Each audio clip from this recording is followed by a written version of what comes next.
don't have a camera. Even easier. Right. Oh, here's Linda. Okay. All right, so it looks like everybody's here. It's 5:01, so we will begin the July 14th Nantucket Conservation Commission meeting. Just as a reminder, this meeting is being held entirely remotely via Zoom. Everybody is participating on their own devices. If you are not speaking, I just want to remind you to mute your phone or your device so that you're not picked up on the meeting minutes. If you wish to speak, please raise your hand either in your camera window or virtually, and wait until the chair recognizes you to speak. If you have public comment, please state your full name and as well wait to be recognized by the chair before giving your public comment. So with that, we will open tonight's meeting. Our first order of business is appointment of officers for the chair and vice chair. Okay, Ashley, I propose that you continue to be chair. I'll second that. Second. Okay, so motion made by Ian, seconded by Linda. By roll vote, Beal, Aye. Engelborg, Aye. Arisman, I, Golding, Aye. Mizzarelli, Aye. Plandowski, Aye.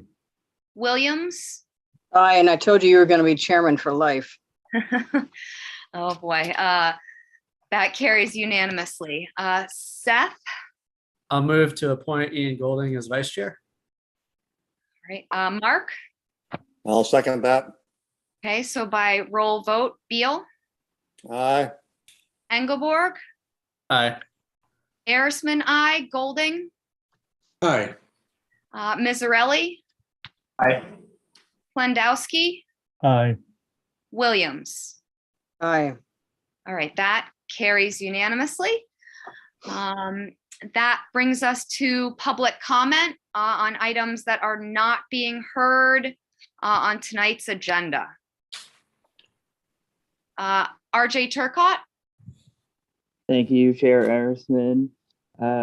First off, welcome aboard to Commissioners Mizzarelli and Plandowski, and welcome back, Commissioner Engelborg. So on behalf of the Nantucket Land Council, I'd just like to bring up 2 points. First is I submitted some photographs earlier to Jeff by email. There are some folks reaching out to me because they're concerned about some vegetation die-off in front of 48 Monomoy down by Berkeley Avenue. There's concerns that it might have been on purpose, and it is a site where last year a fence appeared and it wasn't a land bank. And I know it was an issue in a conversation here at the commission, but I don't recall where it landed, but at the same location. So if it's possible for Natural Resources to look into that, that would be great. And the second point for public comment is that we've also been getting a lot of calls about the veranda house and the fire. The cleanup process has started and folks are concerned about runoff from the nasty ash and what's left of those structures getting down into the sewer drains and running off into the harbor if they use water, if it rains. So we're not sure if that would fall with you folks or if that's more of a Board of Health thing, but there's definitely some nasty stuff up on the hill that could potentially run off if it ever rains again this summer. So those are my 2 points. Thank you. Thank you, RJ. Jeff, do you have information about either of those points? I know we spoke briefly about the veranda house during site visits. Yeah, I'll look into 48 Monomoy. We got those pictures a little after noontime today, so we'll definitely send something out tomorrow. As far as the veranda house goes, I've talked with the public health director about that site and what to do. In some of these cases, we also wait for I don't want to say the all clear from fire, that there's not outstanding issues or things that are still going on. But I know at some point in the next day, we'll all be kind of in, I don't know, it's so confusing now with live meetings and things. We have a meeting scheduled, whether it's in person or not, to go over some of those cleanup protocols.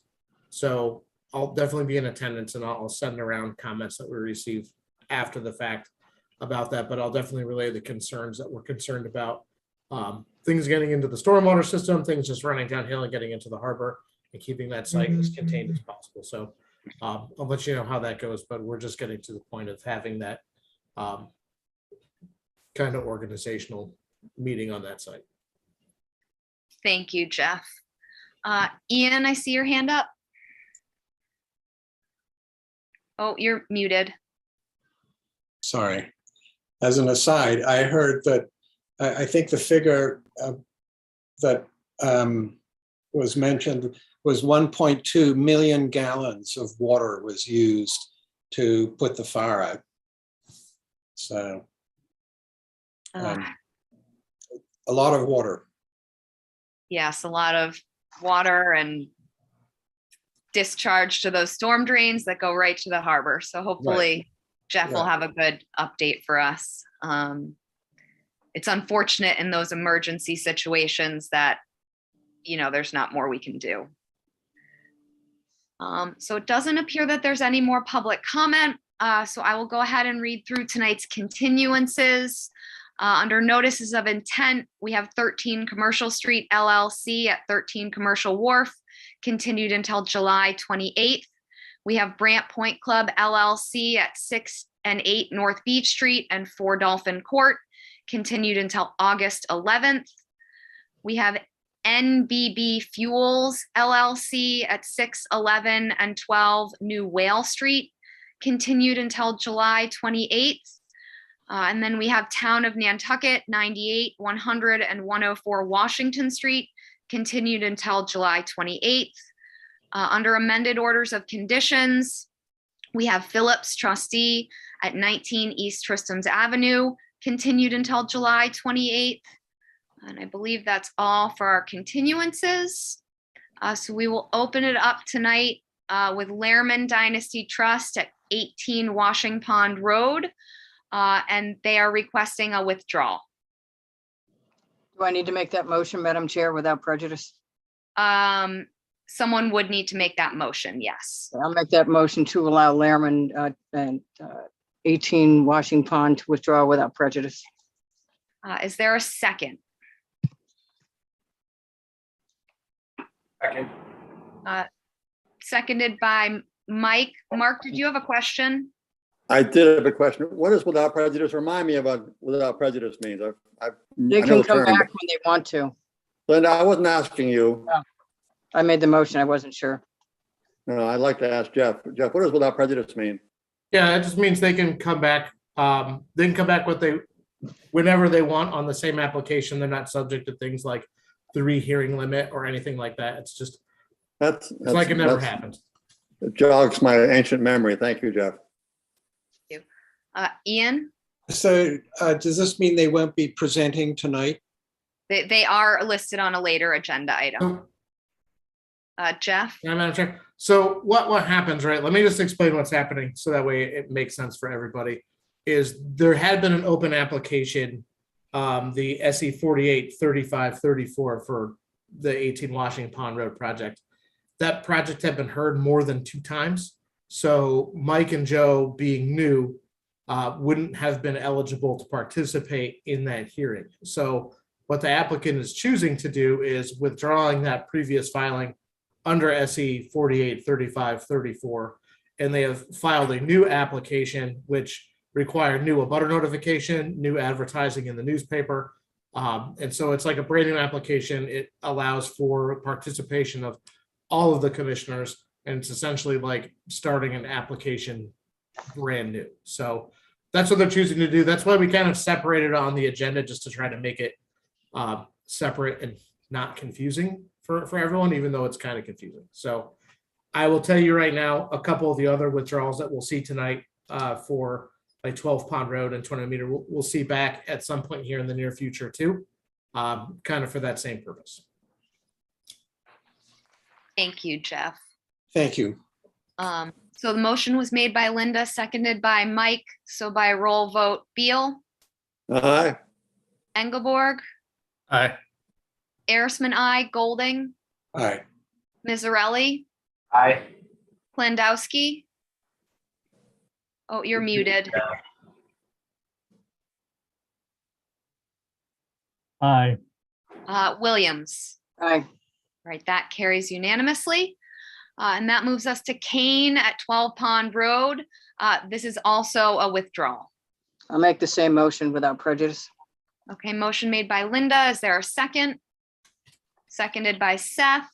So by roll vote, Beal, Aye. Engelborg, Aye. Arisman, I, Golding, Aye. Mizzarelli, Aye. Plandowski, Aye. Williams. Aye. Right, that carries unanimously. And then we have Ack Hang 10 LLC at 21 Meter Street, also a withdrawal. I'll make the same motion, Madam Chair. All right, motion made by Linda. Is there a second? Aye. Second. Seconded by Mike.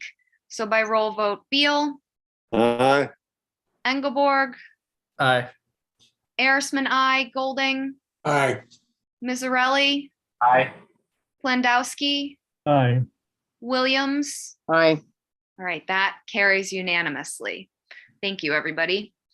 And that moves us on to 0 India Street LLC at 1 Cambridge Street, Unit 2, represented by Mark Ritz. Good afternoon, Mark Ritz from Site Design, representing the applicants at 1 Cambridge Street.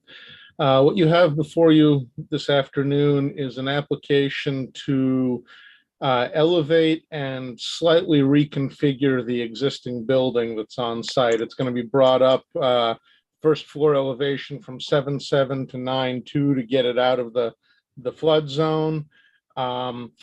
They're also proposing on the north side of the building in the back, there was a small bump out that they're going to slide a little further to the north. And they're proposing to do a small addition, which is approximately 71 square feet on the southeast side of the building, as well as a couple of extra steps to get in and out of the now slightly elevated building. Basically, the footprint overall will remain almost identical. It's an increase of about 71 square feet from what was there previously. The addition is going to be on a pier foundation. That's pretty much the extent of the application. It's in floodplain and all impervious surface on the site right now, essentially. Thank you, Mark. Are there any questions or comments from commissioners? Seth? Thank you, Madam Chair. The steps proposed, are those a wooden step or a paver? Or like some information on that, please? Mark, do you have a response? I believe those are wooden steps, as far as I know. Thank you. And I think we should require that because in land subject to coastal storm flowage, we do have this performance standard of, not reducing the ability or not displacing the flood water. So if they're wooden with space to go through, it's fine. If they're stone or concrete, that's technically not meeting our performance standard. Thank you, Seth. Any other questions or comments from commissioners? Ian, and then I'll go to you, Mark. Is the brick sidewalk already there, Mark? Mark Ritz. Sorry, I was struggling with the mute there. Yes, the brick sidewalk is already there. Is it porous at all, or is it really pretty much The one on solid? the one on the street surrounding the building, or Yeah. in back? In back? It's pretty tight fitted and it's old.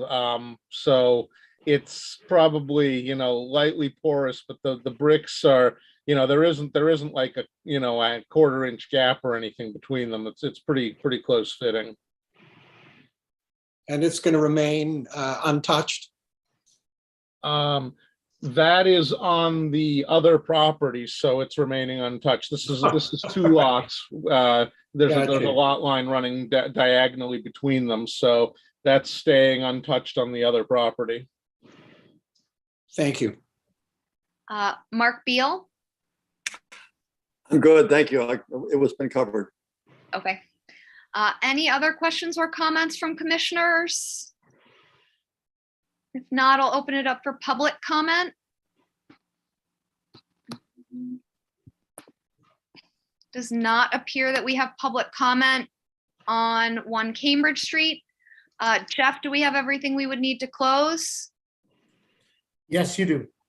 Is there, or Mark, would you like to close? Yes, please. All right, is there a motion to close? So moved. I think Ian got you with his hand. Linda, I'll give you the second. And my hand's not blue today. What's happening? Is it normally blue? I haven't noticed. Something. Yeah, at night it gets blue because of the screen.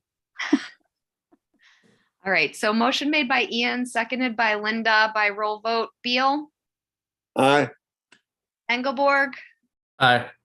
Arisman, I, Golding, Aye. Mizzarelli, Aye. Flandowski, Aye. Williams. Aye.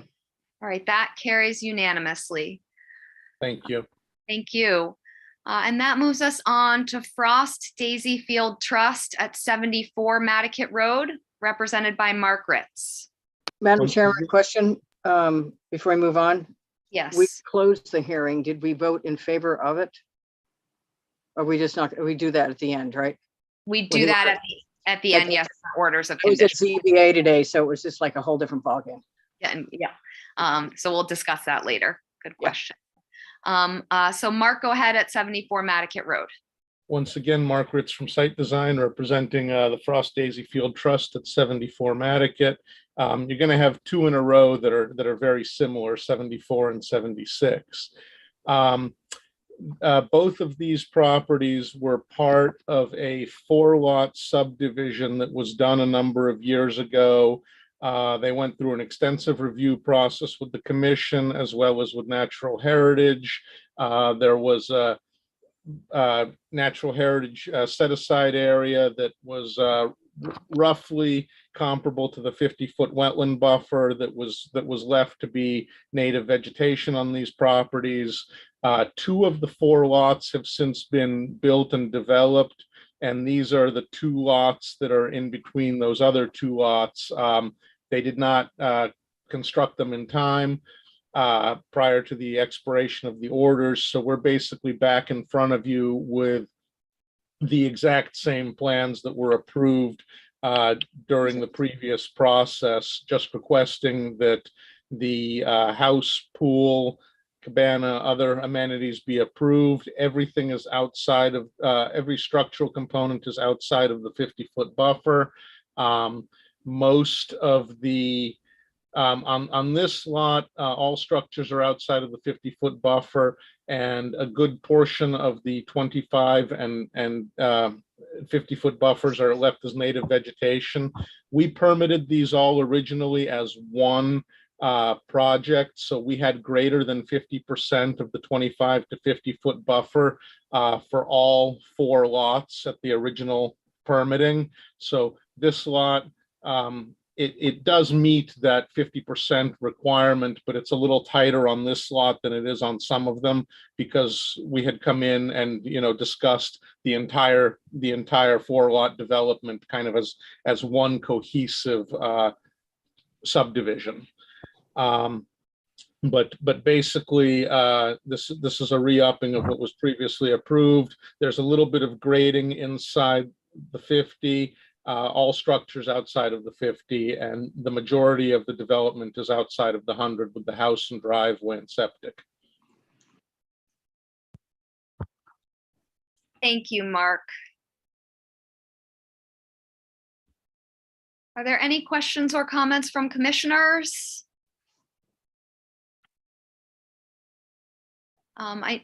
Ian? Yes, so regarding the pool, what is the separation to groundwater? How deep are the pools? Mark Ritz? The pools are 6 to 8 foot depth, and we had provided test pit data originally on the lots. We were greater than 2 feet from high groundwater. We didn't require waivers in the first approval on any of these. Thank you. Thank you, Mark. I know, Jeff, I have a question kind of for you about the 50% between the 25 and 50 for these for this application and the next.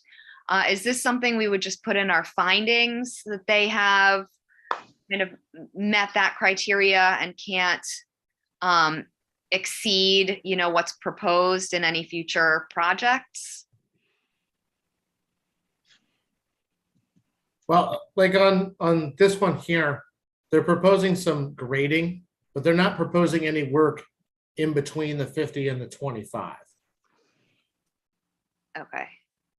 I just want to make sure, since it was permitted as kind of one subdivision, that we, you know, have it clear on each order of conditions that they can't exceed kind of what's already there per that original permit.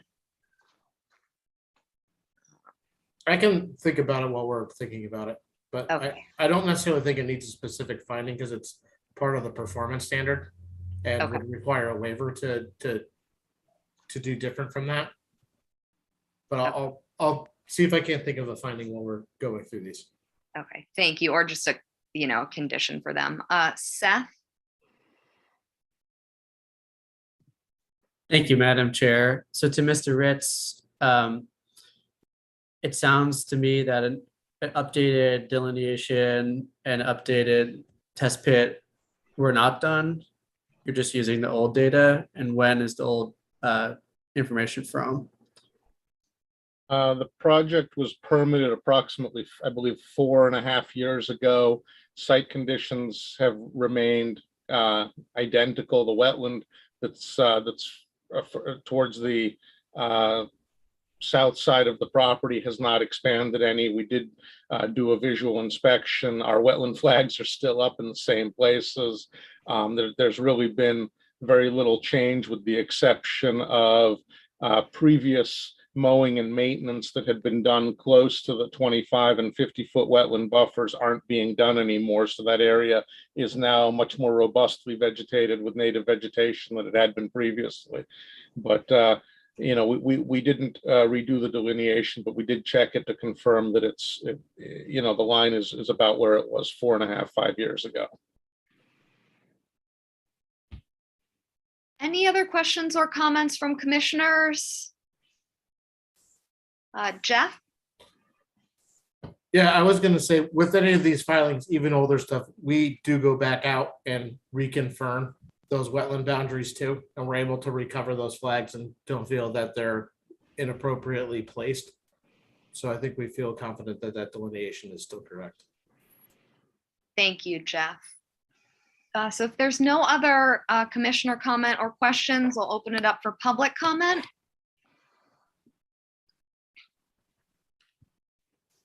It does not appear that we have any public comment at this point. Jeff, do we have everything we would need to close this one? Yes, you do. Mark, would you like to close? Please. Is there a motion to close? So moved. I think Ian got me. Yeah, I think Ian got you again. So Ian, I'll give you the motion, and Linda, I'll give you the second. So by roll vote, Beal, Aye. Engelborg, Aye. Arisman, I, Golding, Aye. Mizzarelli, Aye. Plendowski, Aye. Williams. Aye. All right, that carries unanimously. Thank you. Thank you. And that moves us on to Frost Daisy Field Trust at 76 Madaket Road, also represented by Mark Ritz. Mark Ritz from Site Design, representing the Frost Daisy Field Trust at 76 Madaket Road. As mentioned a few minutes ago, this is the other lot in between the two previously developed lots. We're requesting an approval for the same build-out scenario that had been previously approved. Slight differences on this property. The wetland meanders a little further away from us on this one. So basically, we're not doing, we have a tiny bit of disturbance. The orange line is our silt fence line. We have a tiny bit of, probably grading and just a little bit of work associated with that grading inside the 50, but basically about 98, 99% of the 50-foot buffer is remaining as, undisturbed native vegetation.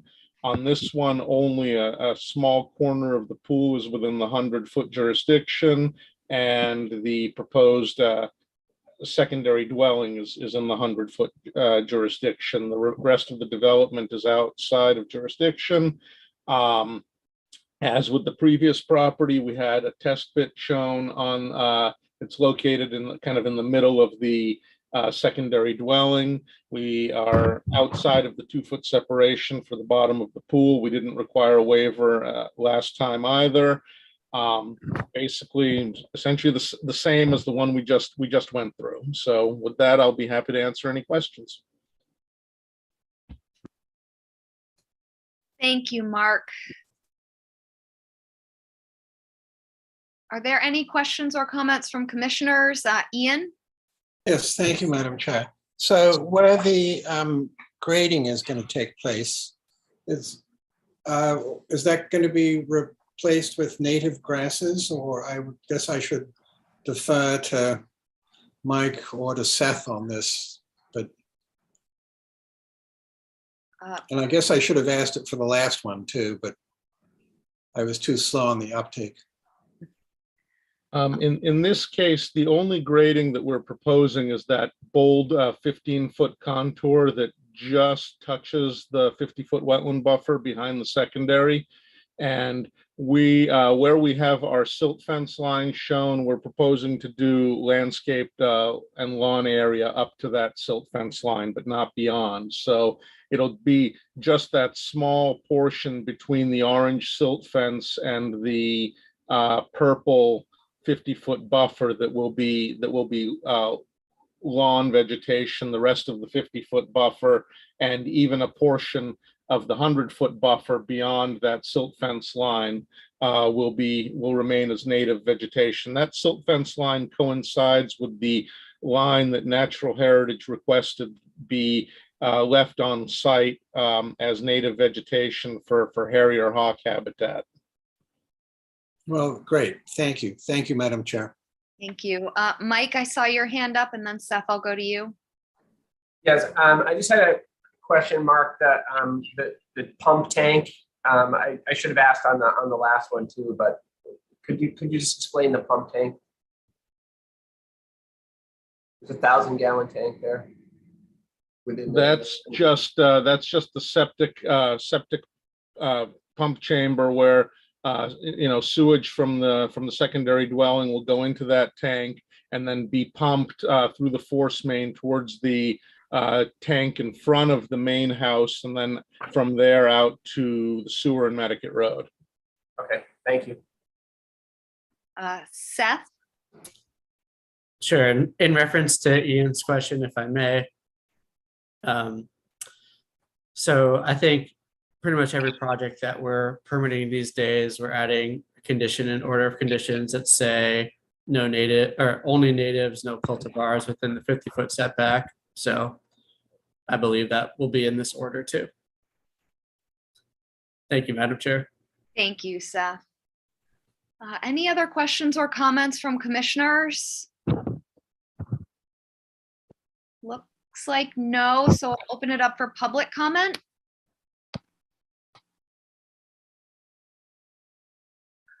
Does not appear that we have any public comment on 76 Madaket Road. So Jeff, do we have everything we would need to close? Yes, you do. Mark, would you like to close? Yes, please. Is there a motion to close? So moved. Motion made by Linda. Is there a second? Seconded by Seth. So by roll vote, Beal, Aye. Engelborg, Aye.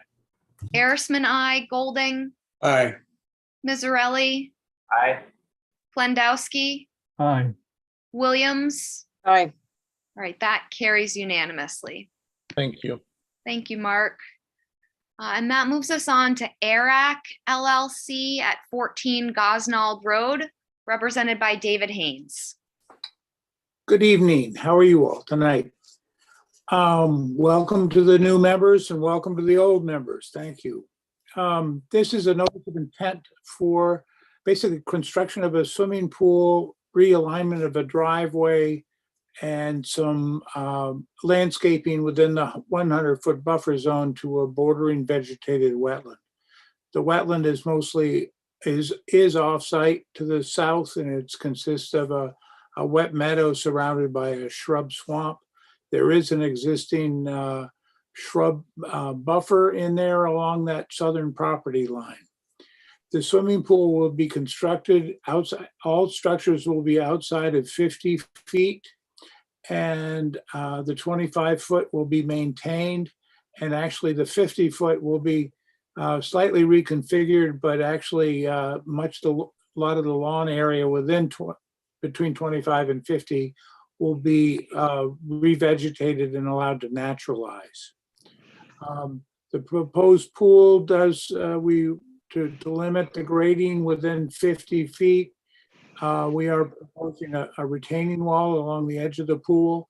The foundation for that retaining wall will be 2 feet above the observed water level. And so no waiver is required or dewatering. The pool will be in all work except for one small area are all within either existing lawn or existing driveway. You can see the driveway is being reconfigured slightly. They made a bigger turnaround space, which does encroach into the existing shrub area between 25 and 50. But the lawn, as I said earlier, the lawn area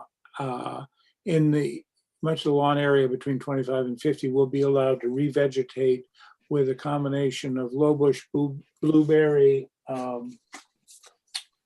bayberry, switchgrass, and fescues. We use all native, non-invasives, indigenous, as required. The driveway will be shell, the pathway will be shell. This site is within a natural heritage habitat, and we have filed with natural heritage, so we are going to be asking for a continuance tonight to wait for their review to be over. And basically, we are going to use sediment silt fence along the limit of work, and all soils will be stabilized appropriately after construction. And with that, if you have any questions. Thank you, David.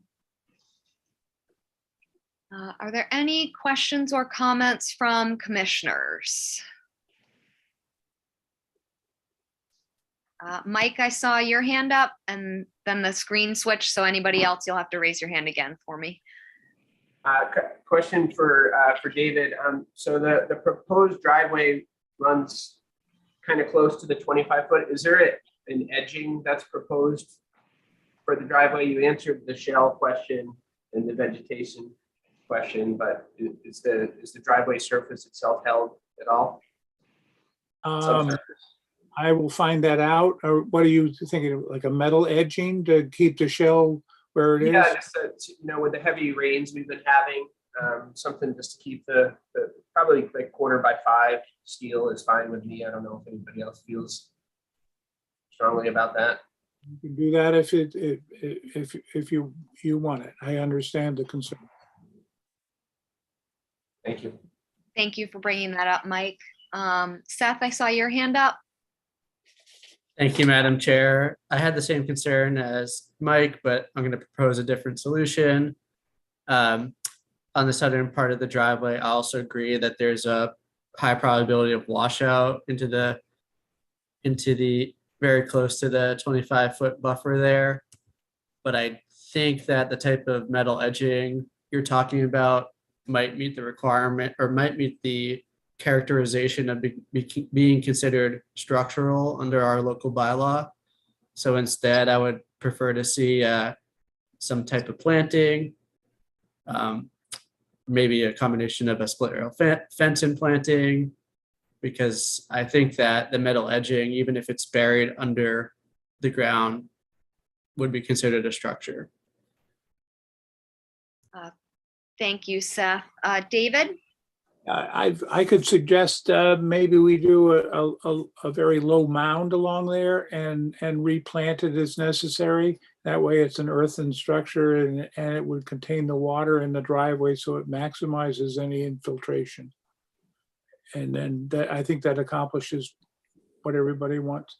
We can do a fence if you also, if you would like that. Thank you, David. That's a great compromise. Ian? So thank you, Madam Chair. So Seth, when if I may, through you to Seth. So do you feel that just the normal, the metal that's used just as the contour, that do you consider it structural when it sticks up above the shell, for instance, as opposed to being more or less level with the shell?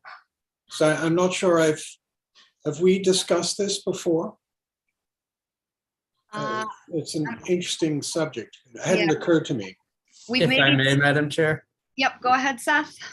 So we can revisit the definition of structure here in our local bylaw, because I think it's important. And let me pull it up. And so, it says a combination of materials assembled at a fixed location to give support. That's the first part of the definition. So I think metal edging, which is the purpose of it, is to support a pervious driveway, could be considered a structure.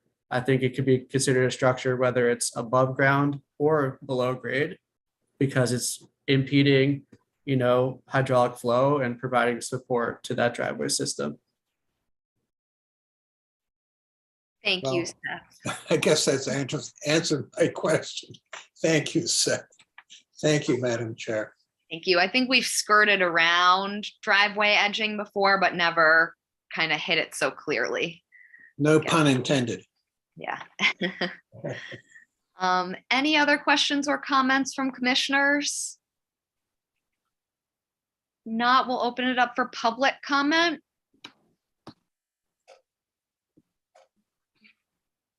Does not appear that we have any public comment. So at this point, David, I know you need to wait for natural heritage. Would you like to continue for 2 weeks? Yes, please. Okay, so this will continue until July 28th. Thank you very much. Have a good evening. Stay Thank safe. you. You too. So that moves us on to Coburn at 5 High Brush Path, represented by Mark Ritz. Once again, Mark Ritz from Site Design, representing the applicants at 5 High Brush.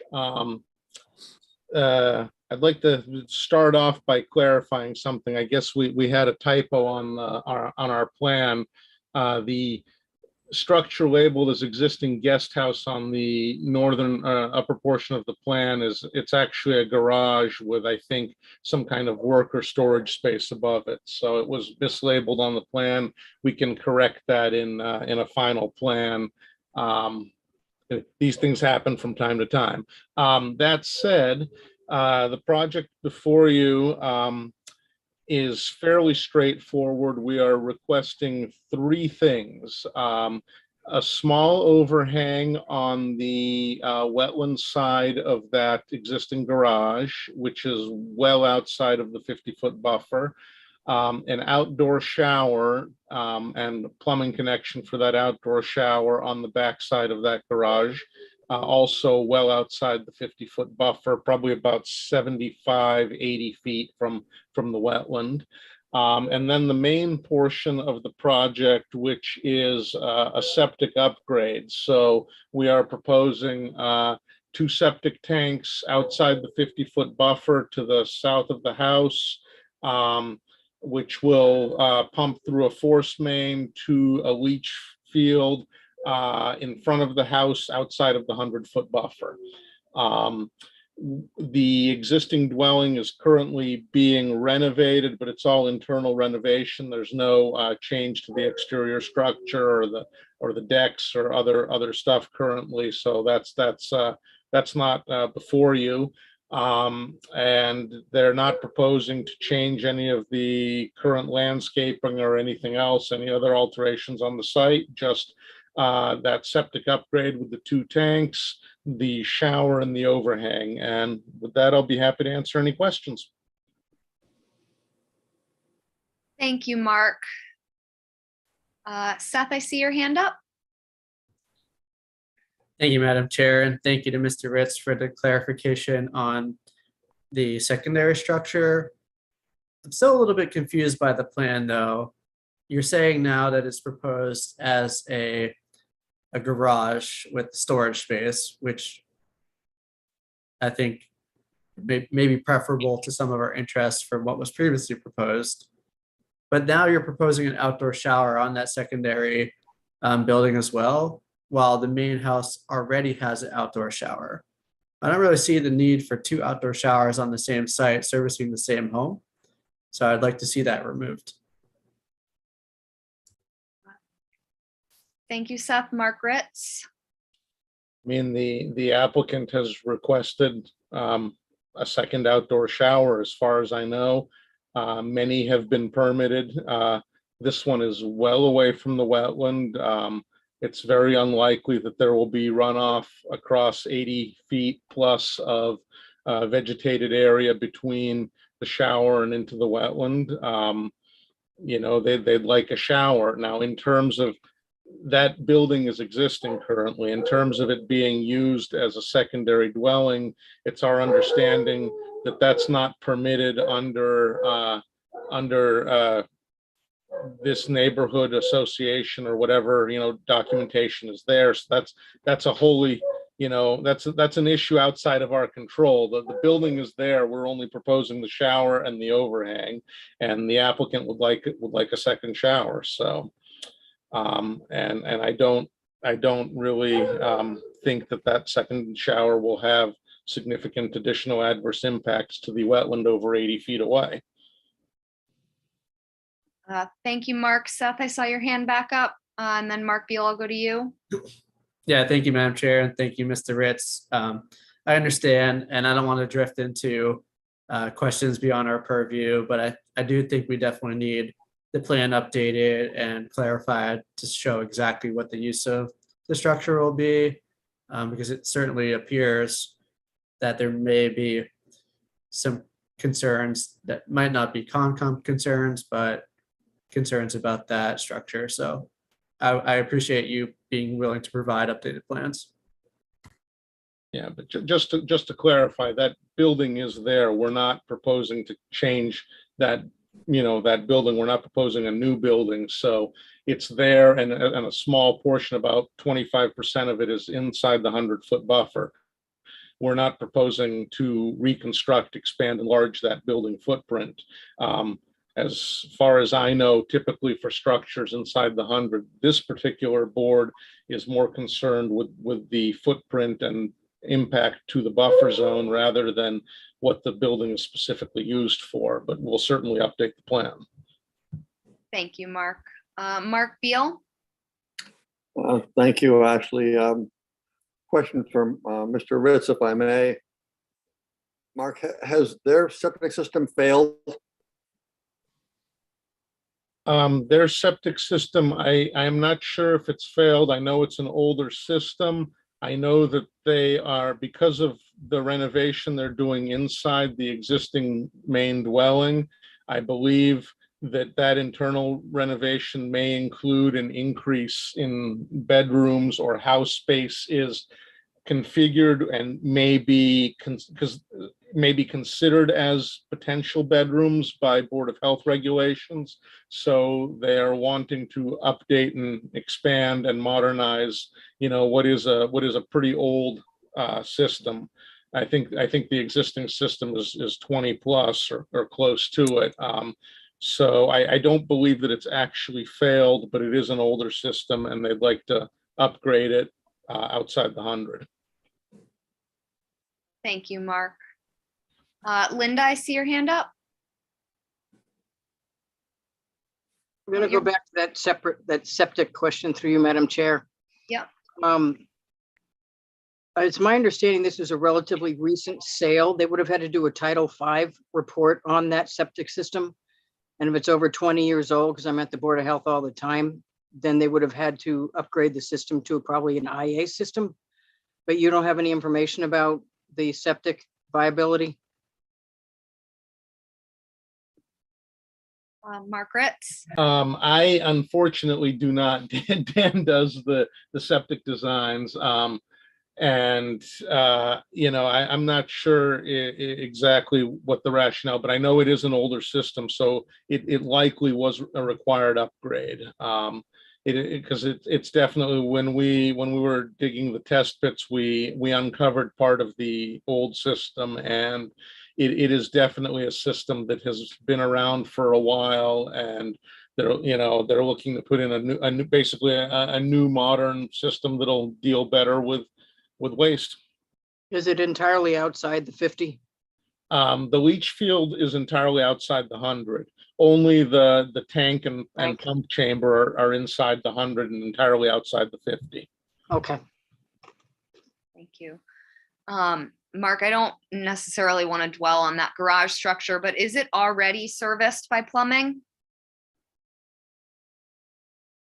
Sorry. Oh. Yes, it is. Okay. Any other questions or comments from commissioners? Not, we'll open it up for public comment. Charles Gibson. Good afternoon, Commission. My name is Charles Gibson. I'm a direct abutter at 9 High Brush Path. And I did send a letter in yesterday to the board, and I hope you had a chance to read it, which outlines our concerns. Particularly one first thing I have to correct Mr. Ritz on. There is water service to the building. However, there is no septic, there is no toilets working in that building. It was originally roughed in to have toilets in there. However, it is not connected to the septic system because the Board of Health prohibited that.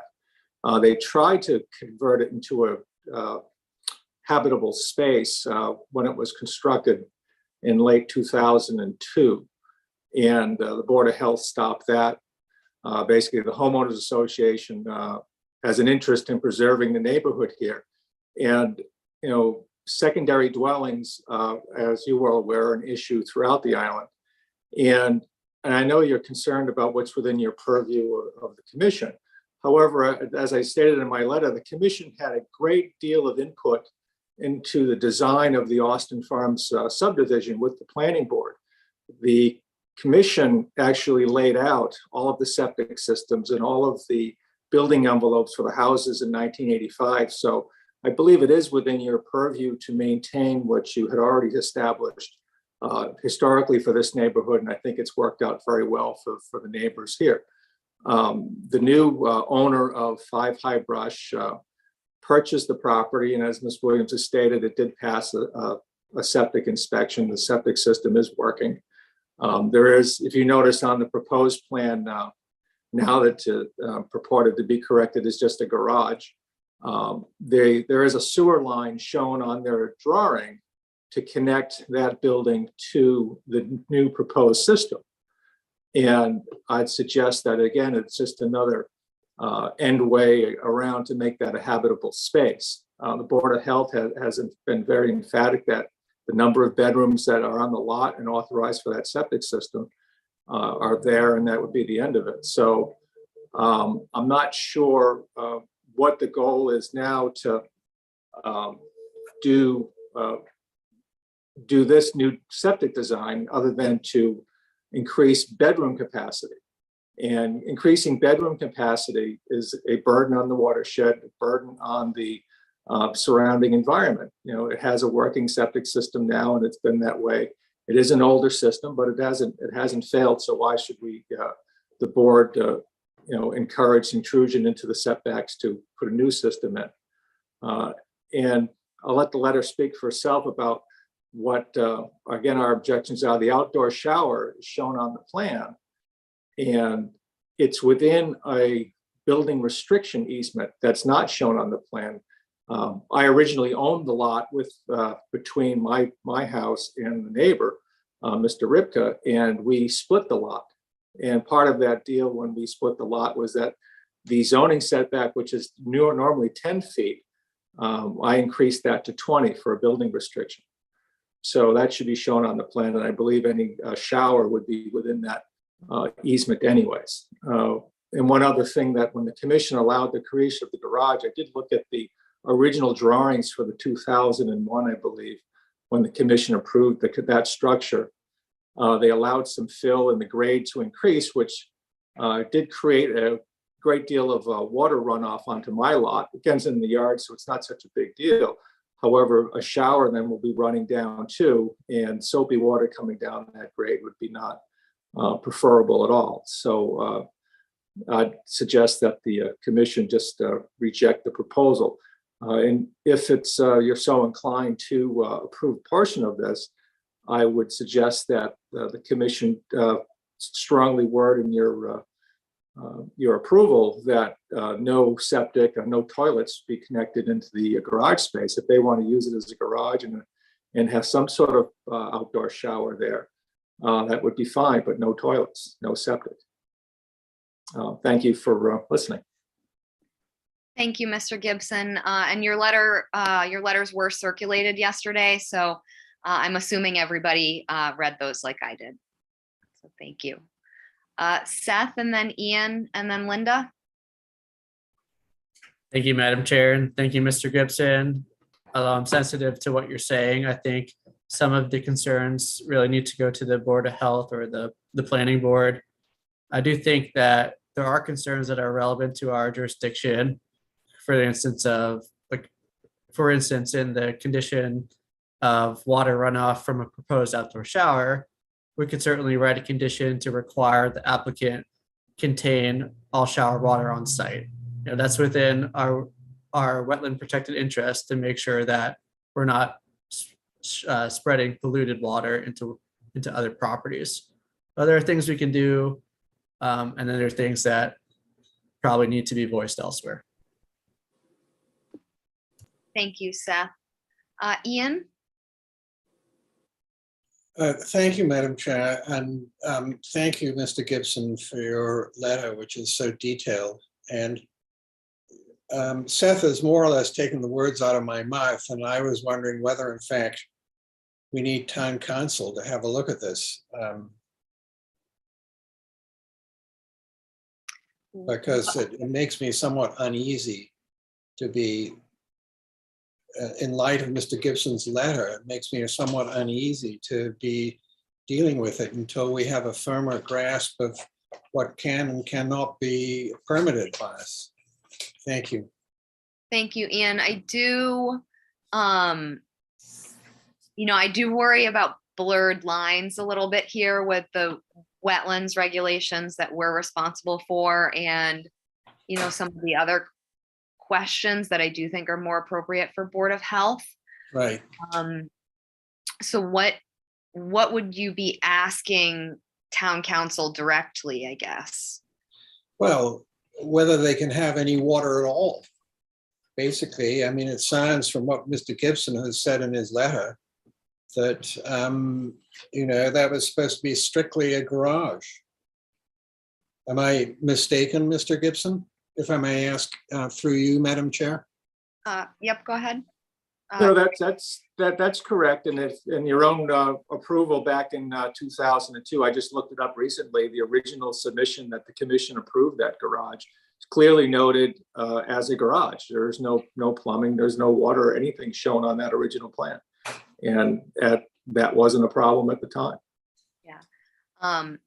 Thank you for that information. I think, we run into the carried conditions, and if those weren't carried when that permit was closed, it does make it more difficult for us to kind of hold to today. Am I correct on that, Jeff? Well, I mean, you always are involving, when you review these projects, the project on its merits against the performance standards that are current, right? And there were conditions that were put in. I mean, looking at the history is important too, to see the intent of what was going on, but we're really looking at how it's impacting the wetland resource area. I think whether the structure can have water, whether or not the septic needs to be upgraded or doing those, that's what the Board of Health and the Health Department is for, right? Is we're looking at whether or not it's going to impact the wetlands and, you know, whether there's zoning or building restrictions. I think, well, it's important to understand the site as something that's not within our legal authority to enforce. So reviewing that in that sense, I think is what's important here.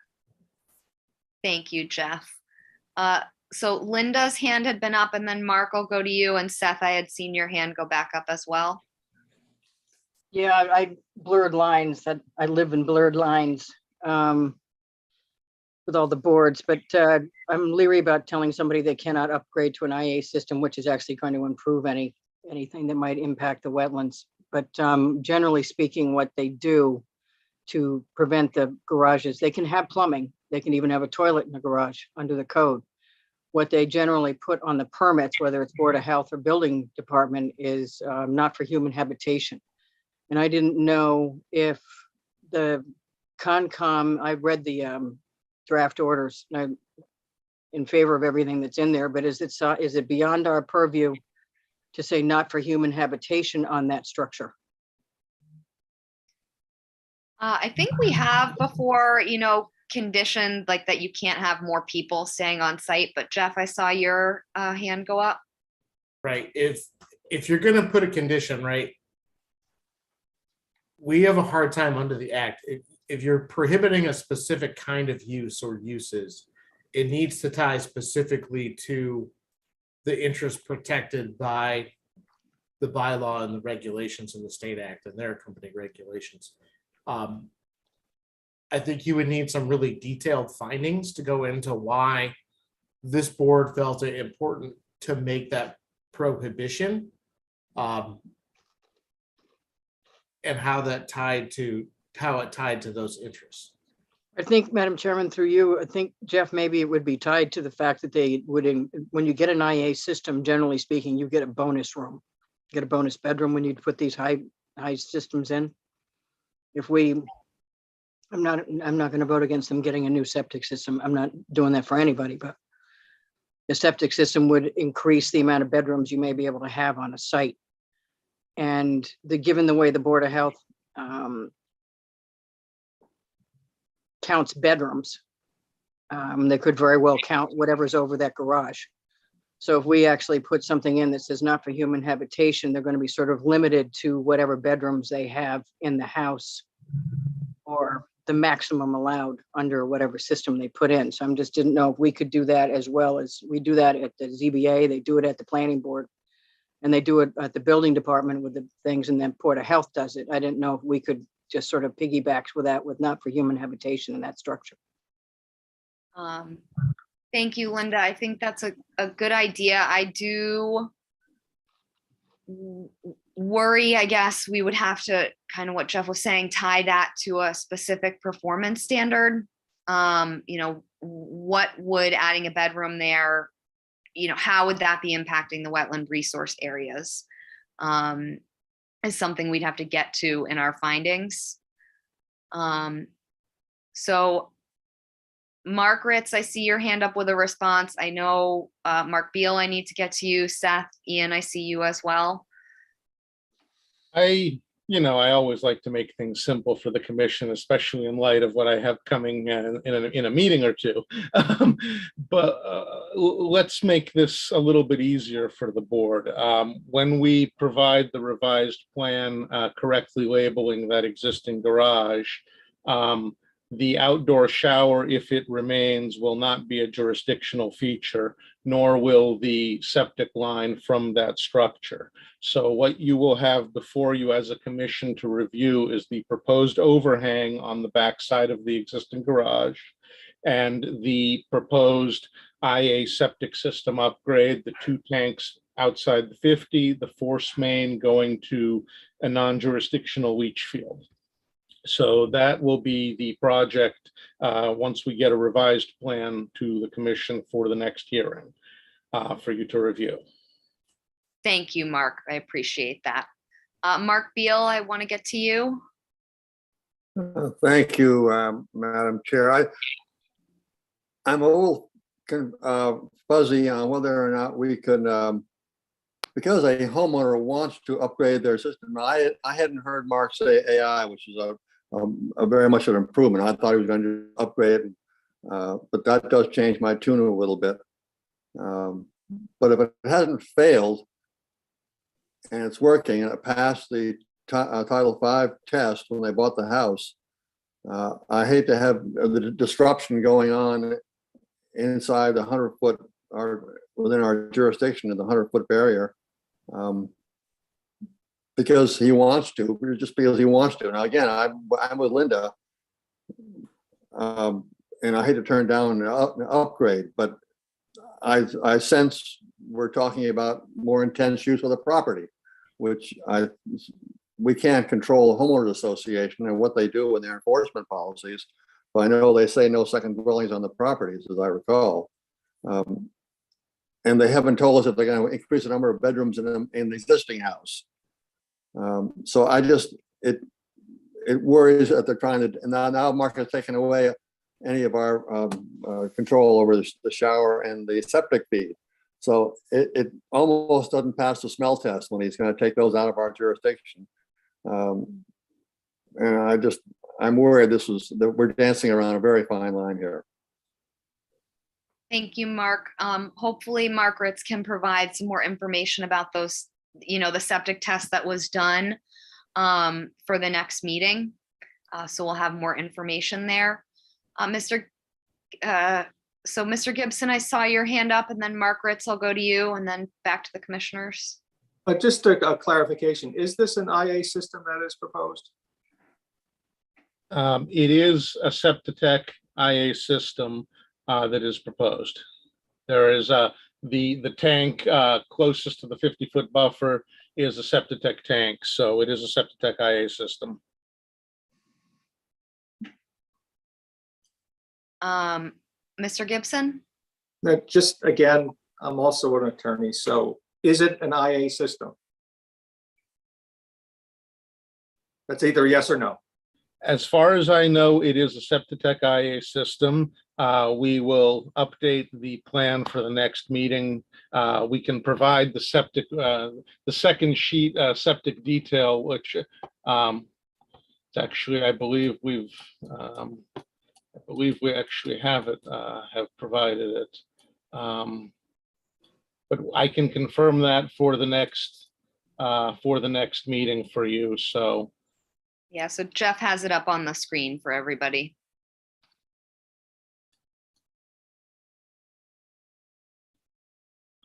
But I can confirm with Dan what the septic design was. But at any rate, the request before the commission is for a septic upgrade with tanks that are located in stone patio right now. A majority of the area is stone patio. If you look at that plan, especially where the tank closest to the wetland is going.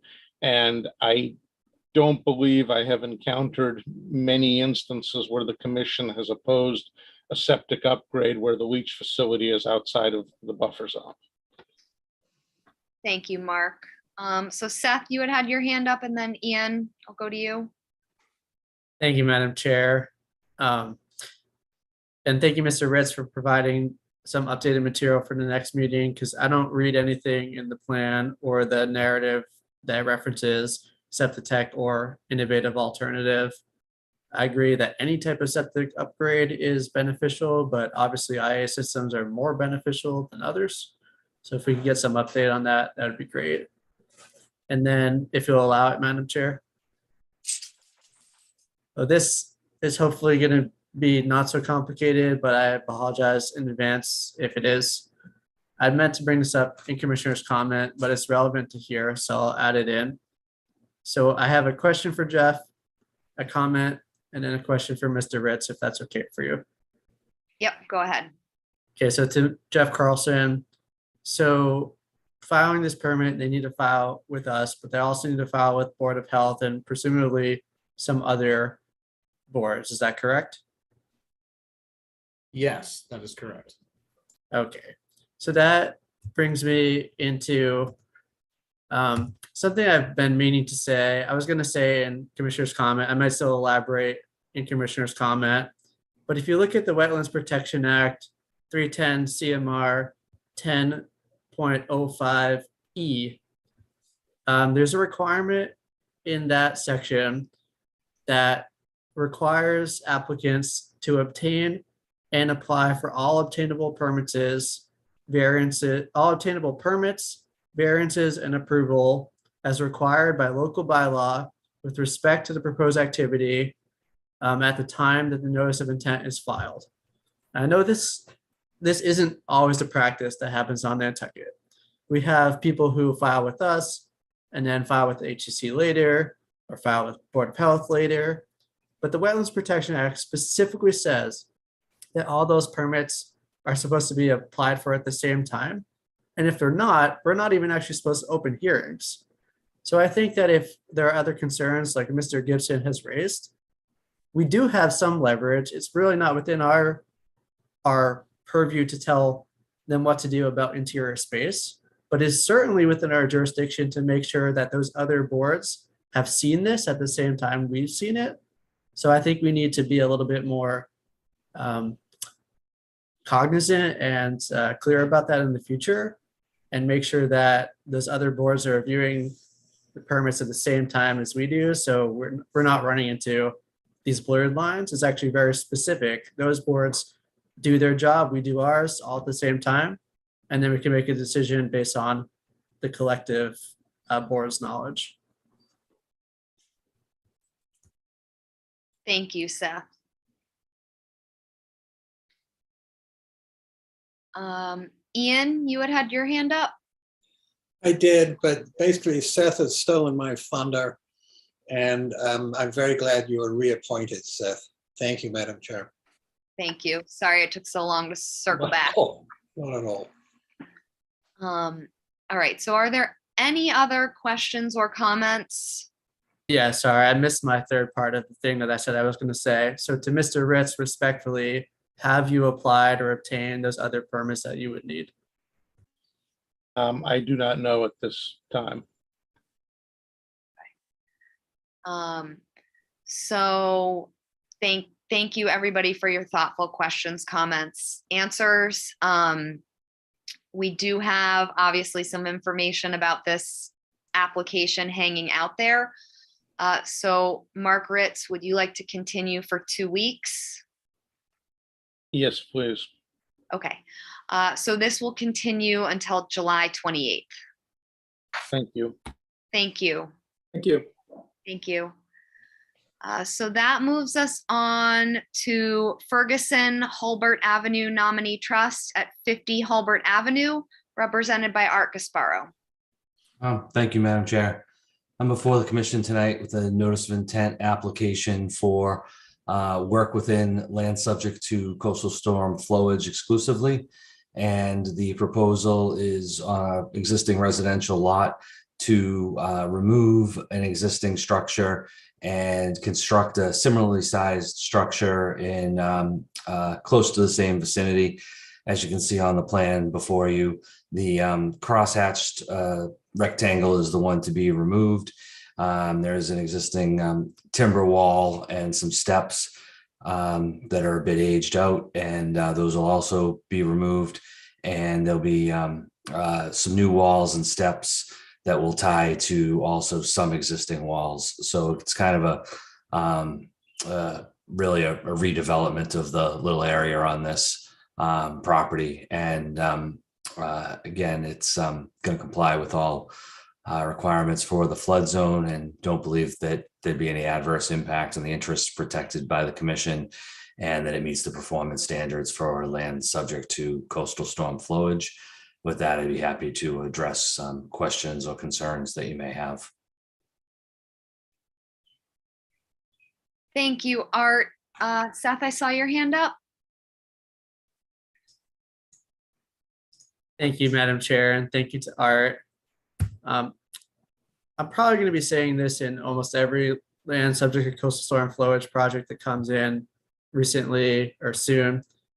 But I actually don't think the project meets the performance standard 1, which is the work shall not reduce the ability of the land to absorb and contain floodwaters or to buffer inland areas from flooding and wave damage because of the proposed retaining walls.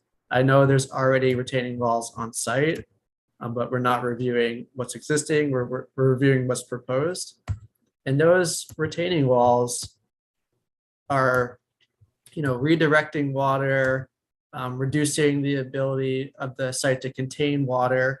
So I think that even given existing conditions, we shouldn't be permitting new landscape walls, new retaining walls of any kind in land subject to coastal storm flowage.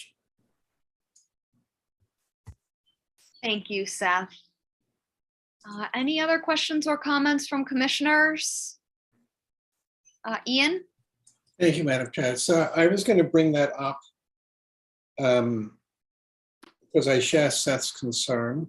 And Art, could you explain from the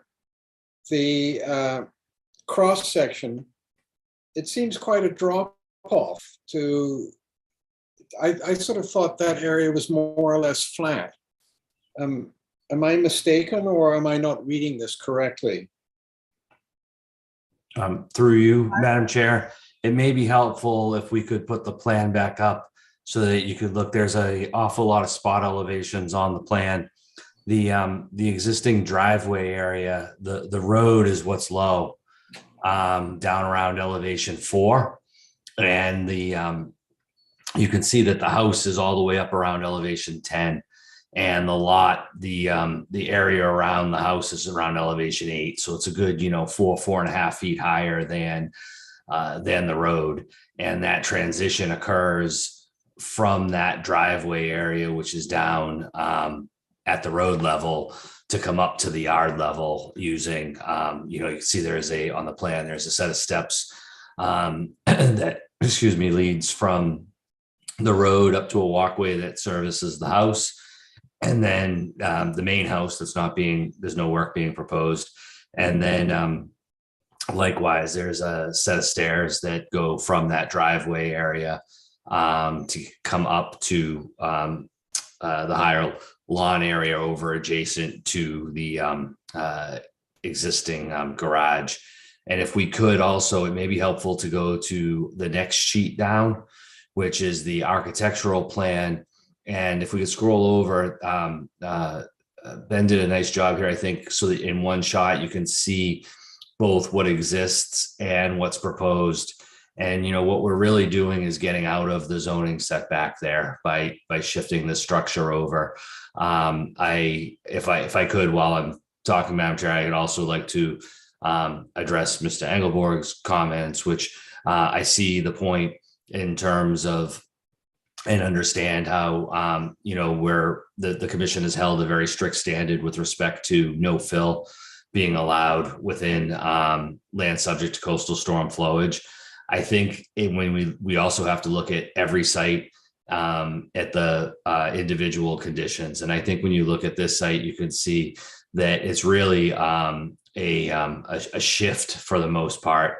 There's not a significant change in grades. There's really no change in grades that are being proposed from the high area and the low area. There's no real filling. There is some change in the positioning of the walls to be able to have a set of stairs that serve the same function as the current conditions. So I think that on that basis for this site, that's why this project could be approved by the commission, because it's not changing things from the significantly so as to impact the ability of the land to contain floodwaters or buffer inland areas any more than what has existed for quite some time. And I can look it up. I would be surprised if it was actually even prior to the existing enactment of the regulations. However, we're not trying to claim any kind of grandfathered use here.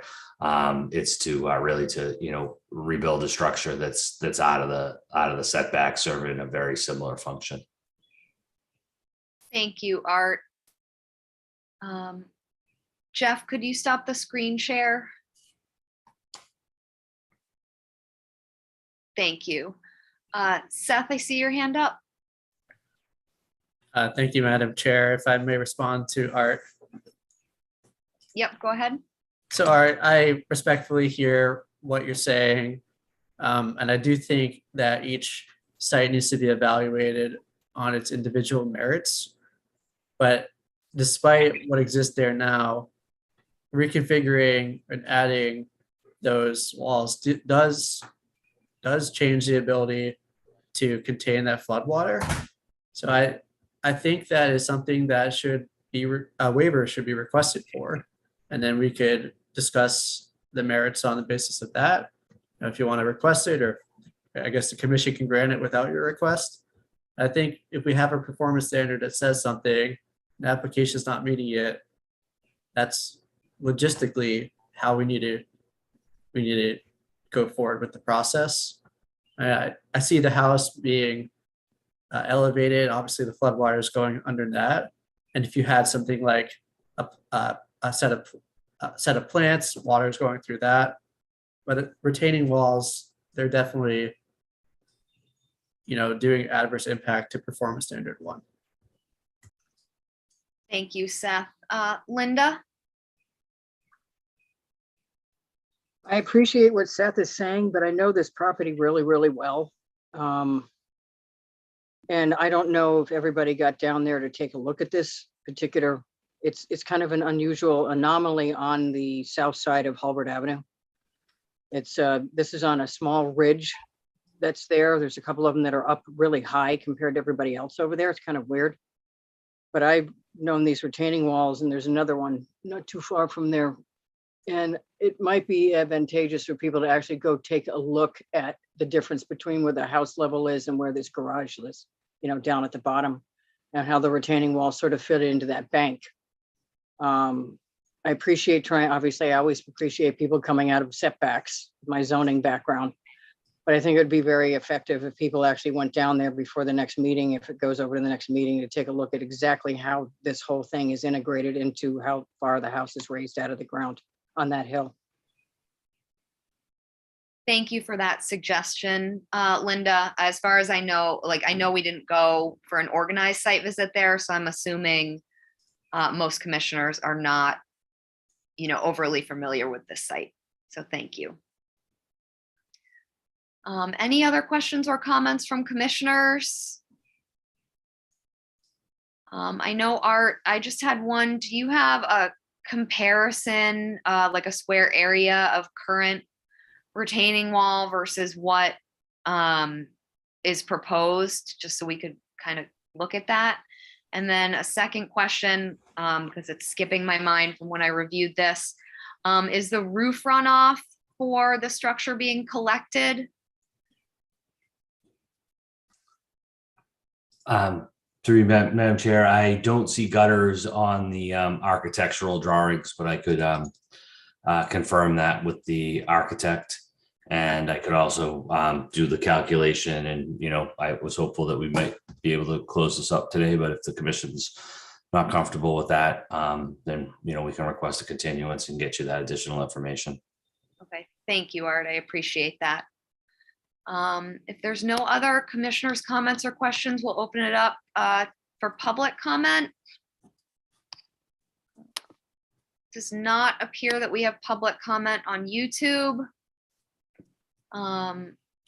So Art, I know there are still a few questions floating out there. Would you like to try and close tonight, or? No, I would. I'm sorry, I didn't mean to cut you off. I would much rather try to provide some information and hopefully address the questions. And I'll also, I think, discuss and meet with Jeff, if that's okay, on the waiver issue, whether it's something that we would have to, request, or not. I'm not really sure exactly. I've never, so for land subject to coastal storm flowage for something like this. I think I'll need a little work on that a little bit, or maybe Jeff would like to offer. Yeah, it looks like Jeff has his hand up, and then Ian, I'll go to you.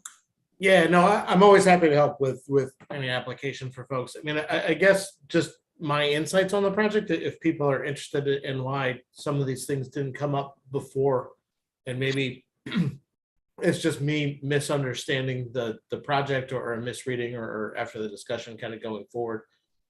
I think when I was looking and reviewing the project, I actually viewed the project as frankly increasing the flood storage capacity on the lot, not the opposite. Because right now the building goes to the ground, right? It's a garage, so it drives in. It's not on piers, it's not on pilings, and it's not proposed that way. It's going back flush to that existing wall. And I think if I can, I'm going to share the plan again, because this is kind of the analysis that I had done when I looked at it. And let me zoom in a little bit. Sorry, when I clear that off the screen. And why. And I'm happy to discuss this out further and work with Art to solve this out a little bit. Is the flood zone, I'm turning my screen look, you guys can see it, but the flood zone on the lot is elevation 7. So you can see where my pointer is and kind of where it's going.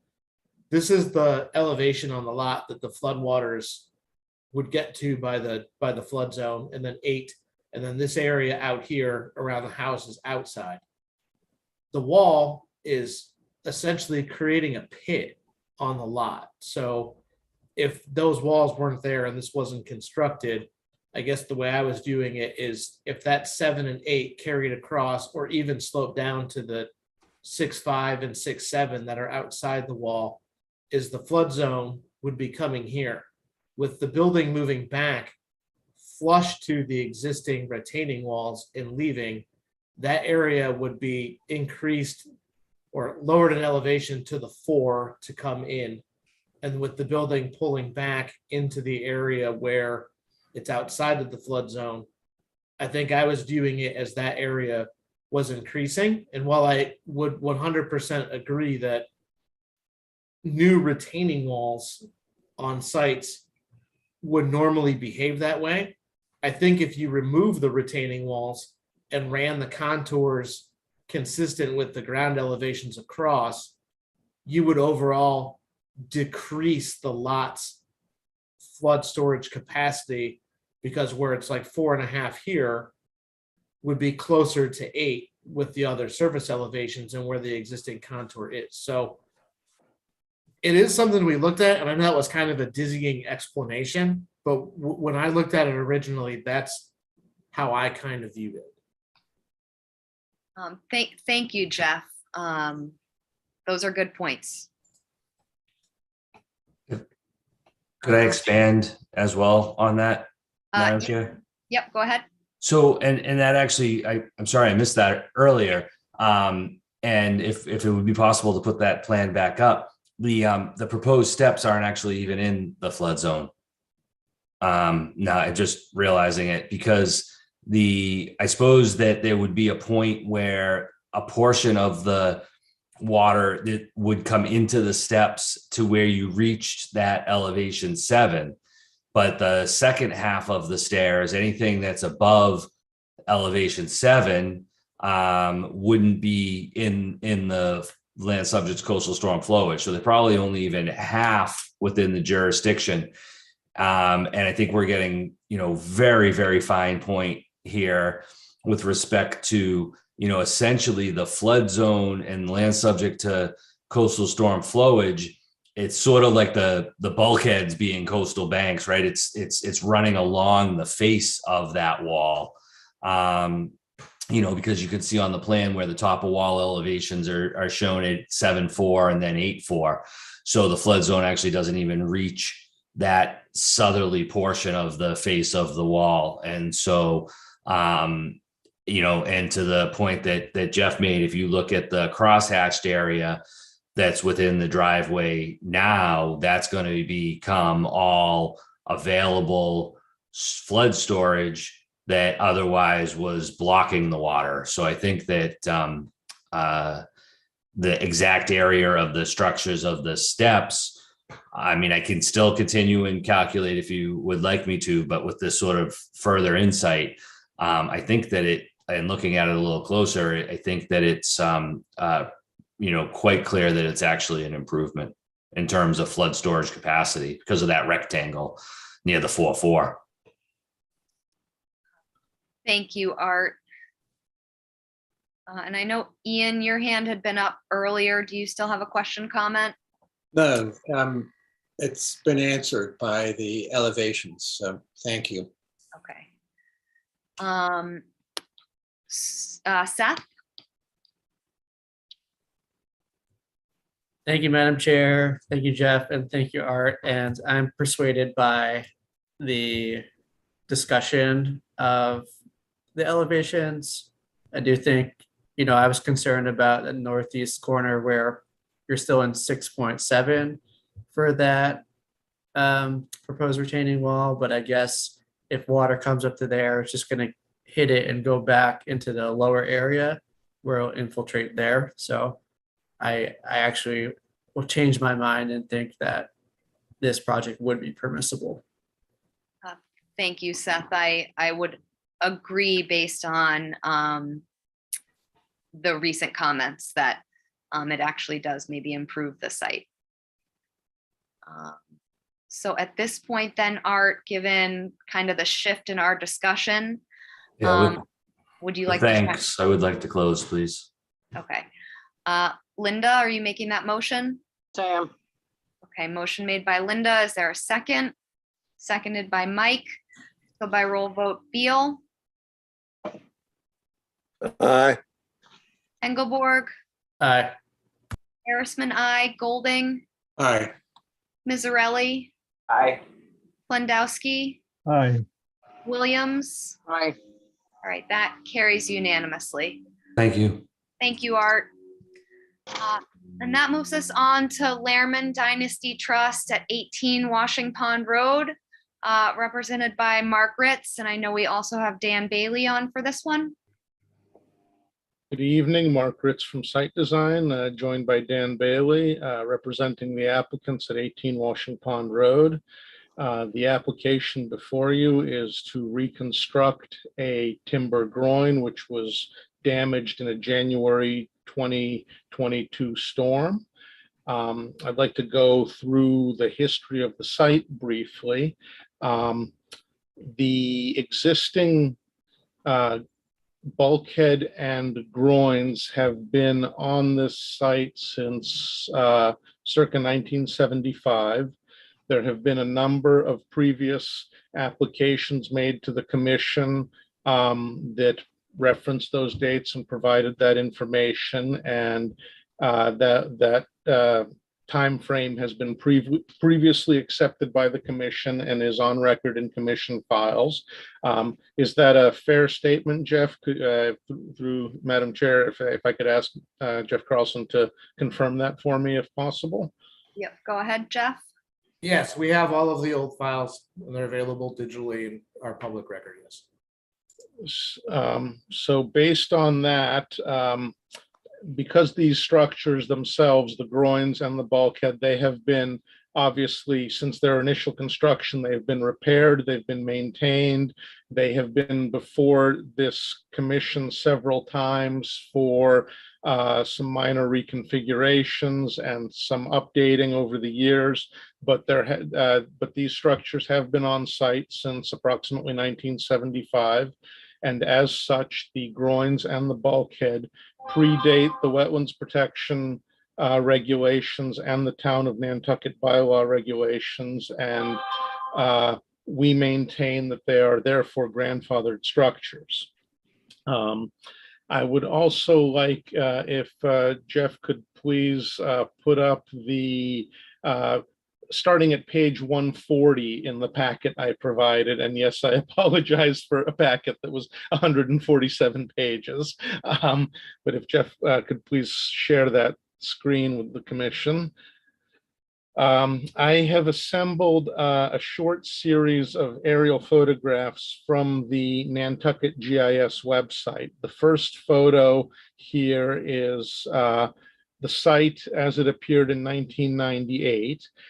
You can see at the time there were 3 groins present on the site. A filing, an interim filing removed that middle groin and left 2 on site.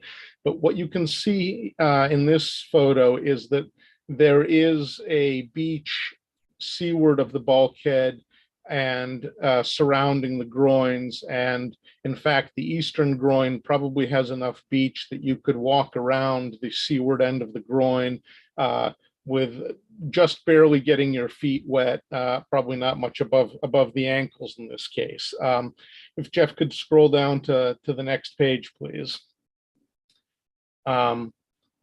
This is the site in 2003, also from the same source information, the Nantucket GIS aerials. And this shows a very robust beach in front of the bulkhead and groins. And clearly you can see that there's a little bit of beach seaward of all the structures. Next one, please, Jeff. Mark, sorry to interrupt. Do you know whether these photos were taken in the summer beach profile, winter beach profile, any of that information? It's my understanding that the GIS photos are typically flown in the April-May timeframe, the spring timeframe. So it's after the winter season, but it's not typically full-on summer. And I base that on the fact that in most of the photos visible on the island, you're seeing some green vegetation, but you're not generally seeing full on green everywhere. So they are typically done, I believe, Mass GIS and Coal Lease, they typically tend to fly in the early spring before full leaf. Okay, thank you for that. So Seth, do you have a similar question regarding the photos? No, but as a clarification, the dates of those records are publicly available. So we could figure it out if you are wondering. Oh, thank you for that. Some of them are easier to track down than others. But this next photo is the site in 07. And again, it clearly shows a pretty substantial beach in front of the site. Next one, please, Jeff. 2011, a decent beach on the west side. We're down to 2 groins here. This is after we did the filing to remove the middle groin, but there's still a robust beach with access across the western one and a little bit less beach on the east. Next one. Again, a pretty robust beach. Next photo. 2018. Very robust beach at the western groin, not so much at the eastern. And the next one, please. 2019, it's shifted again. It seems that the sand kind of sloshes back and forth from one to the other, but we are seeing pretty consistent beach in front of these structures. And now the final slide, please. This is the aerial post-Henry in August of 2021. Where Henry wiped out most of the sand that was in the system seaward of the structures. Now, what we would anticipate, we have certainly had other storms, over the past 20 years of aerials that I've shown, and it pretty consistently, there has been a beach that has rebuilt or has been present in front of this bulkhead and these groins. What we would have typically anticipated following Henry is that you would gradually have a rebuilding process, that these structures would start to accrete sediment in front of this site. The eastern groin was destroyed approximately 5 or 6 months after Henry. So the system has not been building up sand the way it typically would.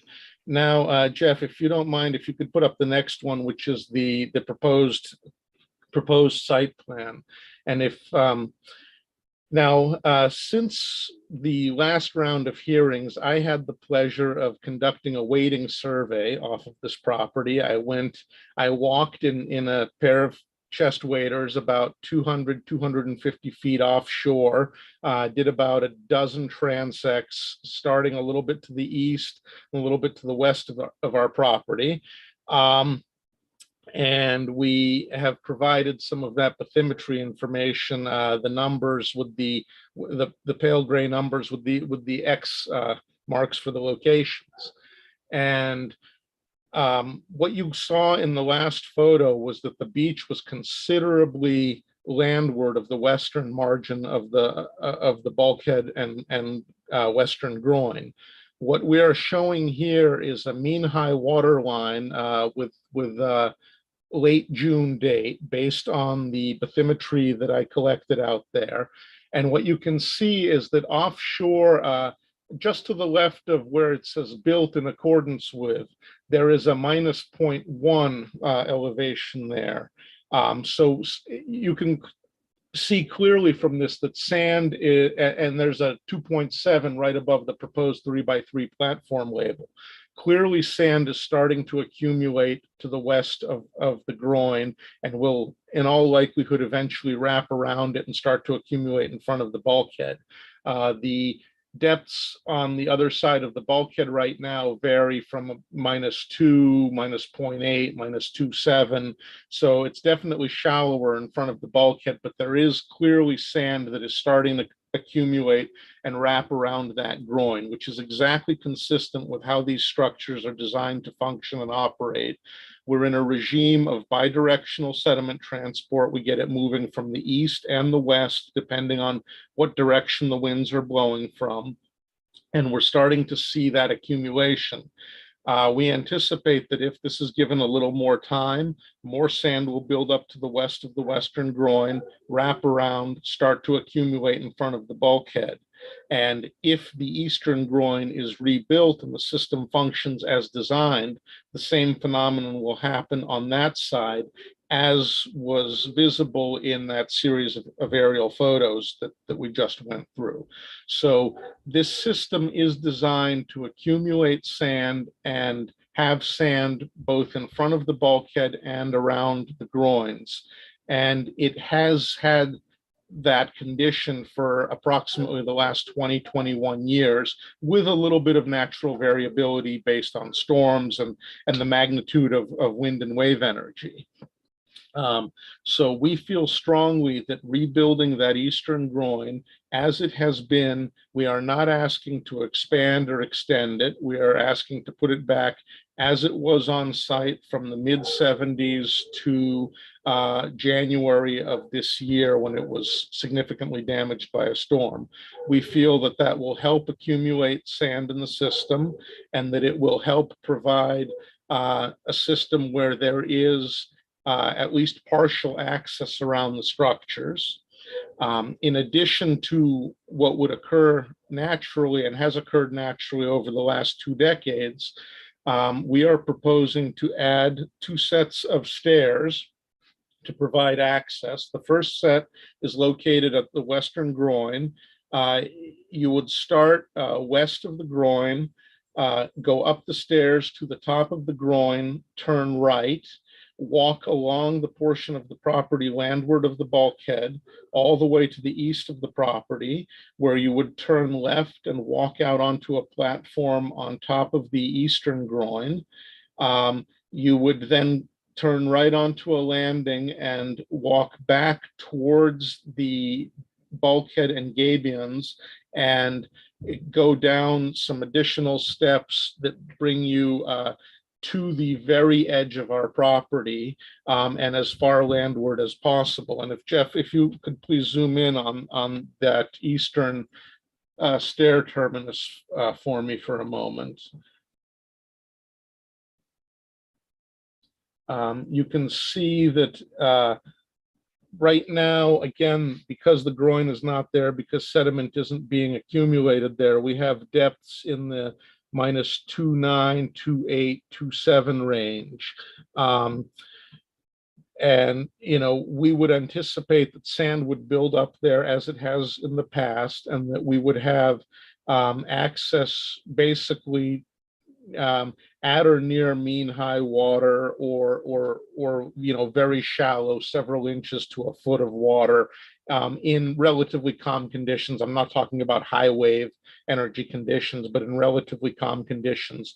Incidentally, when I waded out about 200 or so feet offshore of the bulkhead, I did so about 2 hours before low tide. So it was not dead low, it was still falling, and the depths were absolutely consistent. It's almost flat out there going offshore until you reach a sandbar, which is located about 150, 200 feet offshore, and it gets shallower. So that is our proposal. We feel that this is a grandfathered structure, and as such, it's not subject to the regulations in the typical way that new projects are. We are requesting to rebuild the bulkhead as it's been on site for decades. We are adding, the only new component we are adding are the stairs and platforms to allow for enhanced public access over or around this site.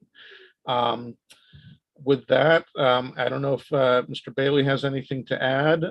With that, if he does not, we'll be happy to take any questions. I don't at this time. Thank you.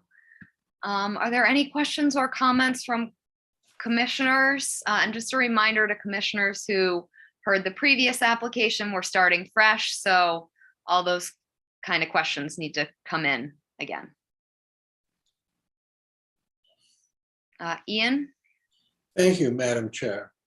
So I think I'll lead off to hopefully help Mr. Plandowski and Mr. Miserelli maybe, see what my initial reservations were about this. And I have to say that when Mr. Ritz says that you would barely get your feet wet going past, this was not my experience on May the 12th when I was down there at 3:15 p.m., which was a low tide.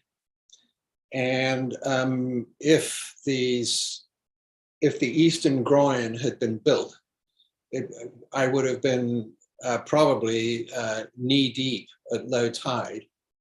And there was just a tiny margin of beach, and I have the photographs to show, available at the eastern end where they wish to rebuild the groin. So I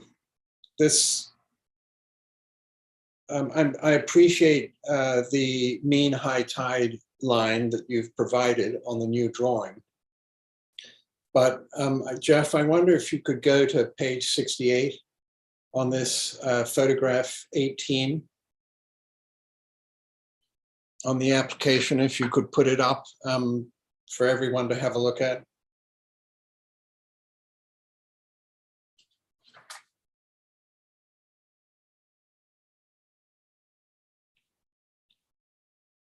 And then, so this shows clearly that you would be doing more than getting your ankles wet if you were trying to go around. And also photograph 19, please. So again, that shows how different it would be. And so I've had one principal disagreement of mine with the applicant is that I don't feel that the bulkhead is entitled to Chapter 91 grandfathering. In other words, it was built originally as a wooden structure to protect a pre-78 house. The house that you see in this illustration here was the original house there was moved in 1992, and this new dwelling was built on a different footprint and signed off on in 1995. So it's not entitled to statutory protection. The second thing that, and I appreciate the applicants if I may put this way, Mr. Bailey, conceding that under the public trust document, you have an obligation to allow free passage between the mean high tide and mean low water mark under the public trust doctrine.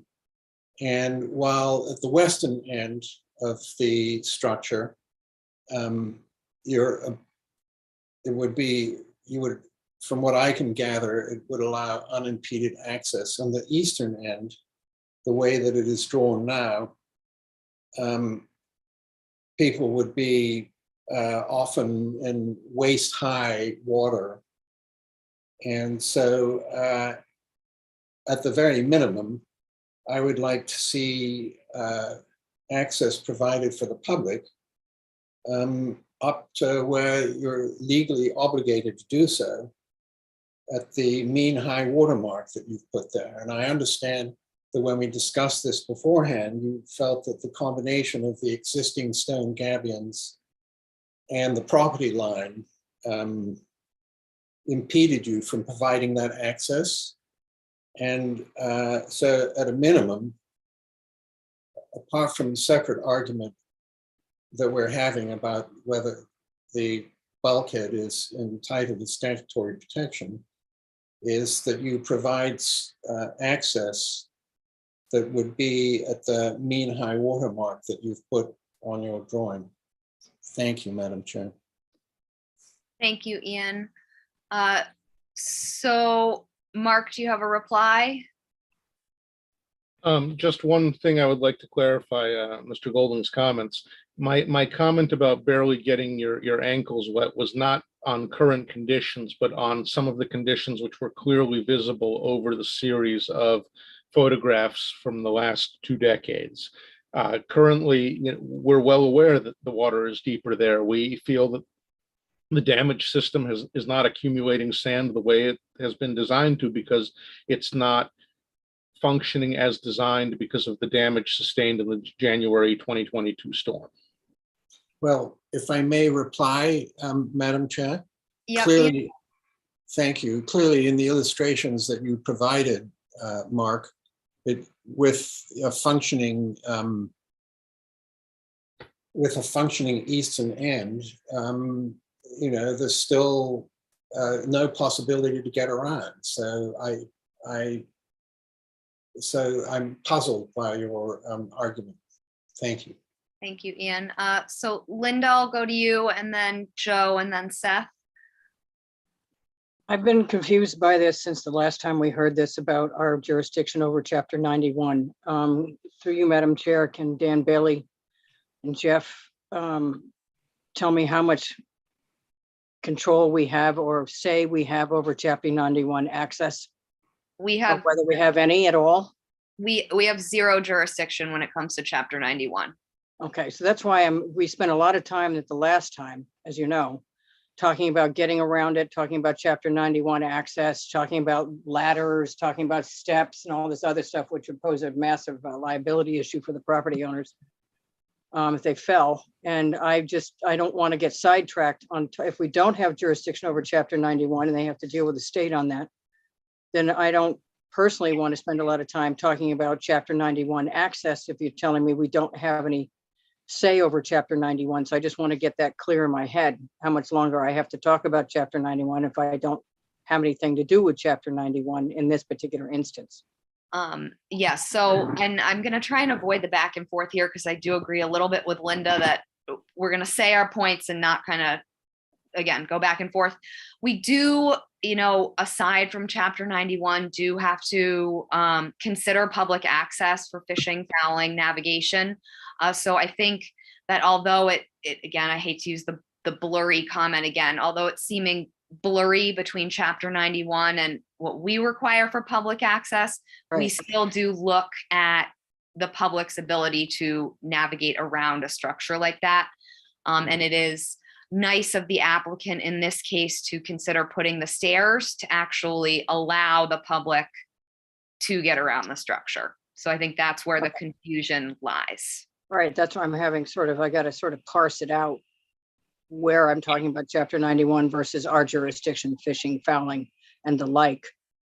Yes. It could be that we don't need to deal with the chapter 91 and they can still access it for fishing and fouling.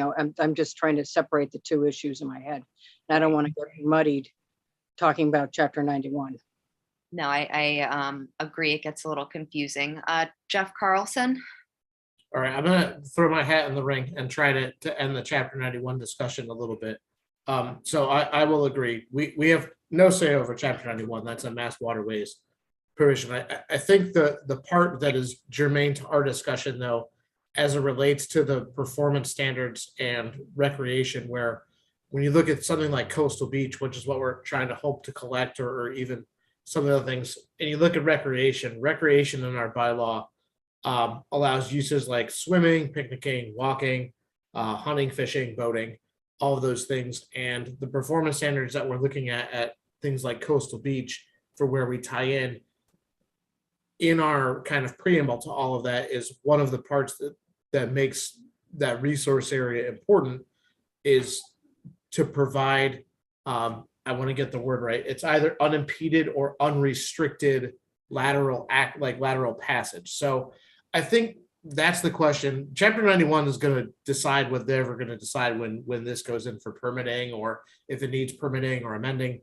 That's for them to decide. I think what we're looking at is how it relates to the performance standards and the interests, but then also if we are doing our best to permit something and allowing for that recreation component that's required to provide that unobstructed access along the shore. Sorry, that's what it says. I think that's the spectrum that you guys should be looking at it within. Thank you, Jeff. Mr. Bailey, do you have a reply to Linda? I have a couple of general comments, in part replying to Linda. I agree, and I don't think you'll be surprised. I agree that the commission does not have authority over the public trust. That's, the rights of the public to pass over the land between mean high and mean low. Those rights are limited to the rights of fishing, fouling, and navigation, despite many attempts to expand them over the years. The Supreme Judicial Court has yet to say that those include the rights of free passage for lateral access. But of course, the way to deal with that is make sure you have a fishing rod. And my client has no interest in trying to limit people's access, along the waterfront. And that's why we more than happy to offer, stairs and other means to try and accommodate that lateral access. But I think we're pretty much past the public trust discussion. I want to bring in another thing where I think there's a little bit of a misunderstanding, and that is that the very nature of a grandfathered use is that it doesn't have to comply with the performance standards. In fact, it can't comply with the performance standards because it was built before the performance standards existed. And that's why it's grandfathered. And for the benefit, I know 5 of you have heard me say this several times, but I'm going to say it again. The definition of grandfathering and pre-existing use says allows the use and normal maintenance of any structure or alteration of land within wetland resource areas and their buffers existing at the time of enactment of the state act or the town of Nantucket wetlands bylaw. And our position in here has been, this is an existing structure and an existing alteration of land that is grandfathered, that does not have to comply with current performance standards, and that we are entitled to have approved. And taking it a little bit further with the definition, it goes on to say that existing structures, uses, and or alterations of land may not be extended or modified unless that extension or modification is permitted by a finding of the commission that the alteration or modification shall have no adverse impact. Here, we're not extending or modifying, we are replacing in kind.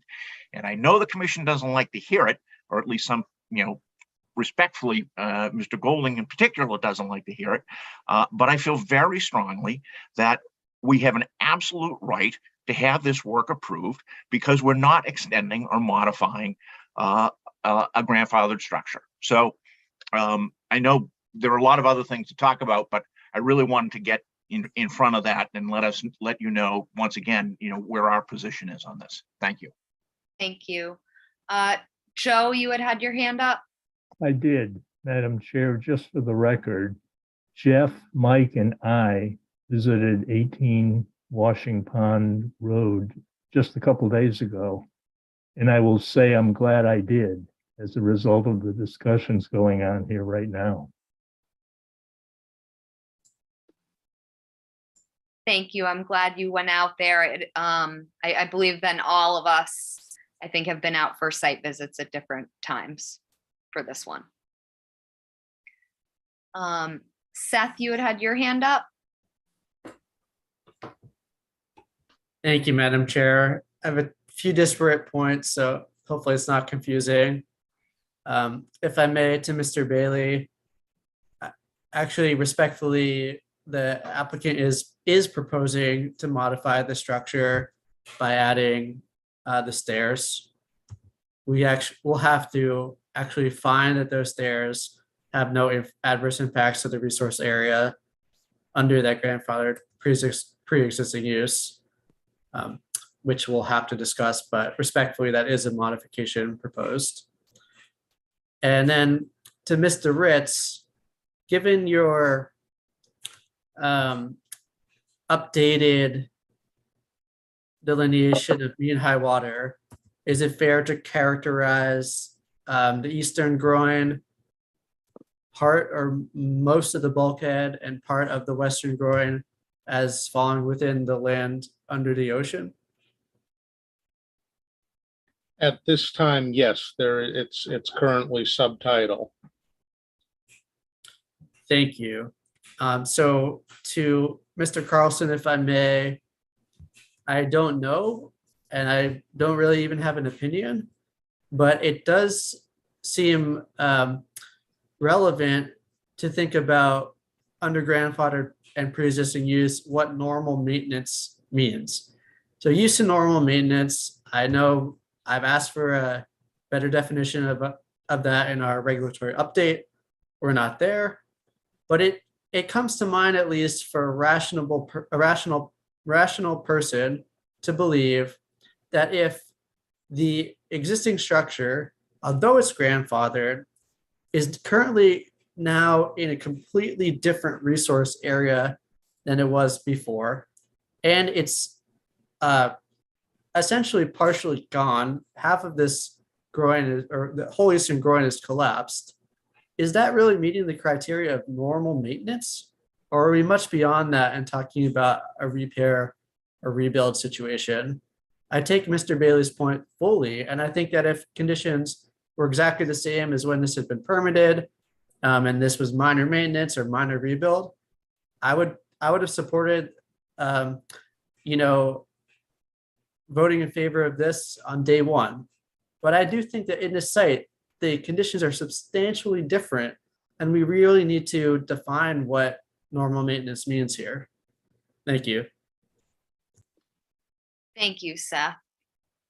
So I agree with your points. I also have to say, Margaret's in the photos that you showed going from, I believe it was 1998 to current, what I really noticed is the end scour and the increased peninsula effect of this structure, and especially the end scour, I guess, on the western side. And it does really hammer home the changing conditions out there and the long-term impacts of the structure as it is, without kind of upgrading to meet more current conditions and be maybe a little bit more environmentally friendly. But I do agree with Seth that the changing resource areas here are something that we need to look at, as the impacts are different than when this was originally permitted. Mr. Bailey, I see your hand up. I also see you, Mark Ritz. I don't know who wants to go first. If I may, very quickly, just your comment about N-Scour, especially on the west. There is tremendous variation in the beach on the west, but I have looked at where the dune or bank line is set back from that beach, and the total loss in a 20-year period there is on the order of several feet, which is overall very consistent with what we typically see along a lot of the North Shore. It looks bad on the beach, but the beach comes and goes seasonally. The bank and the dune backing that are actually surprisingly stable to the west of the bulkhead. And if it helps the commission, I can show that a little bit better in a figure, potentially. But that has there has not been a lot of scour to the point where it's actually eroding the bank, which is the more stable of the coastal features in the area. Okay, thank you. It appeared to me, I guess it was eroding even into and behind your own structure there, so onto the property. Well, our structure doesn't terminate in the beach. Basically, the return on our structure was shortened when the steel bulkhead was put in front of the wooden bulkhead. They actually shortened it, and that area has been an area which has been consistently nourished and planted to address that issue. Thank you for that clarification. Mr. Bailey? Yes, thank you. Just briefly, I just want to respond to Mr. Engelborg's comment about normal maintenance, and I agree that it's one of those things that warrants a careful definition. You don't have it. It's a hard thing to define, but what I would say is normal maintenance, and I'm drawing on case law more from zoning than from wetlands, but I think I could probably find something on wetlands. Normal maintenance is to maintain something such that it conforms with the original specifications and serves the same purpose as what it was originally authorized for. So I would say in this case, replacing that bulkhead, which was significantly damaged in a storm, would be normal maintenance. I also want to suggest to the commission that you want to be very careful about this, because if you start to overreach with respect to what is normal maintenance and what is not normal maintenance, that's going to apply equitably across the board throughout the island. And you know better than I that you've got a very dynamic environment there with lots of waterfront structures, some of which are less in less favor than others. I think there was an extensive repair to the town pier not long ago that was treated as normal maintenance after a whole bunch of stuff had been blown out. And if you start treating private structures very harshly with respect to normal maintenance, then those same rules are going to come back with respect to public structures. So I beg some caution on this one. Thank you. Thank you, Mr. Bailey. I know we have had discussions in the past about normal maintenance versus like reconstruct, rebuild. I'm thinking to a land bank application for like all their properties and a town application that was similar. So we have kind of got at this a little bit, that, banging a few nails in, maybe replacing one board as maintenance, where, completely rebuilding structural elements would not be considered maintenance. So although it's not in our current regulations, we have at least discussed this before. Seth, I saw your hand up. Yes, thank you, Madam Chair. I will say the original intent of the structure was to stabilize the site, to provide coastal protection for a dwelling that no longer exists. So there's been a lot of changes. I agreed. We need a better definition of normal maintenance. And I agree that it's important to think carefully, but there is some salient points here that we need to consider on what's normal and what's not. I would also say too, since it's a new hearing, new application, I'm gonna have to raise some other points again. The other points are that so when you consider what resource areas we have on site, it's within my personal opinion, at least, that we have land under the ocean. Actually, the applicants confirmed that already. We have coastal beach, a small section of it in the western corner of the bulkhead. We have coastal bank, the existing bulkheads serving as a coastal bank. And each of those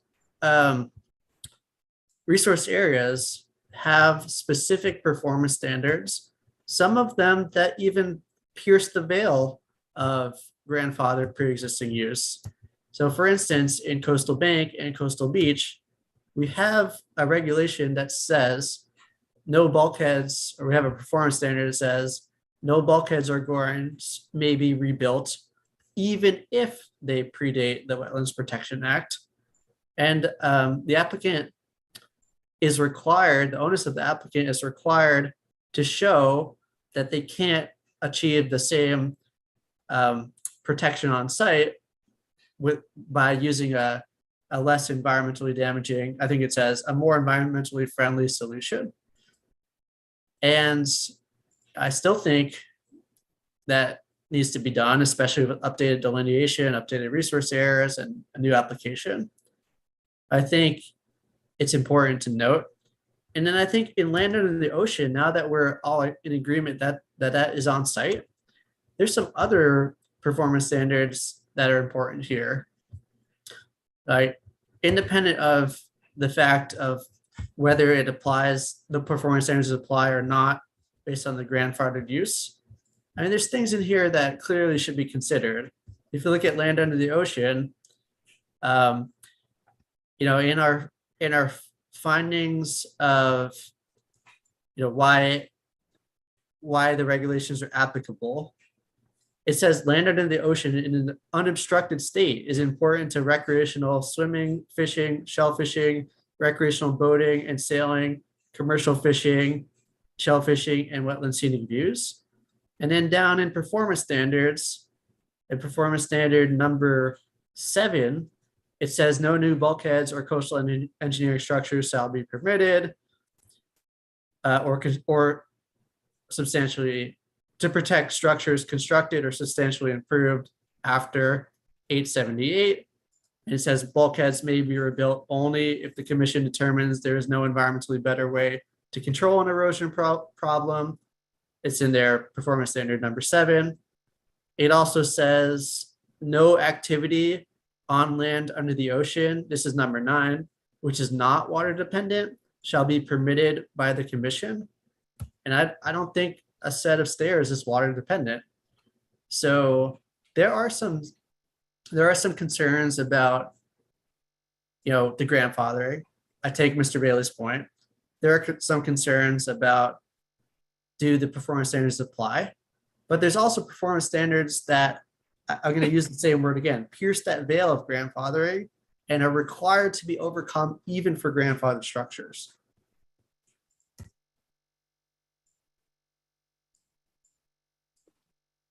Thank you, Seth, for bringing those important points back up again. Mark Ritz. Oh, you're muted.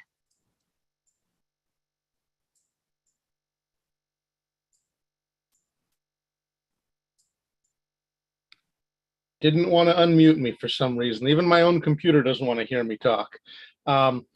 One thing I would like to just point out, we're discussing performance standards and potential impacts of this structure. This structure was there very recently.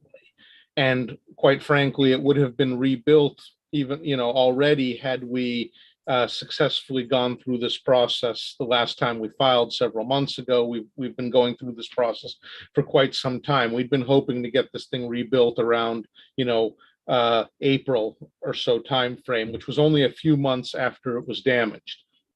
The impacts of this structure going back exactly where it was are essentially not new. That structure was there. These aren't new additional adverse impacts or impacts of any kind. That structure was present. It was there for decades. It was there both when there was a beach present in many of the historical Nantucket GIS photos I showed you. It was there in some in the aerial photos which show it being land under the ocean. Those impacts were existing and continuous. We're not proposing new or additional impacts. We are proposing to restore a condition that has existed for a long time. And I think that there needs to be some thought given to that fact. We're not proposing to suddenly alter a pristine habitat. Yes, because of damage and the delay in our ability to rebuild and repair the structure, that system has not had a groin in it. But it was there, and our intent was to maintain it as is and not to create new or additional impacts.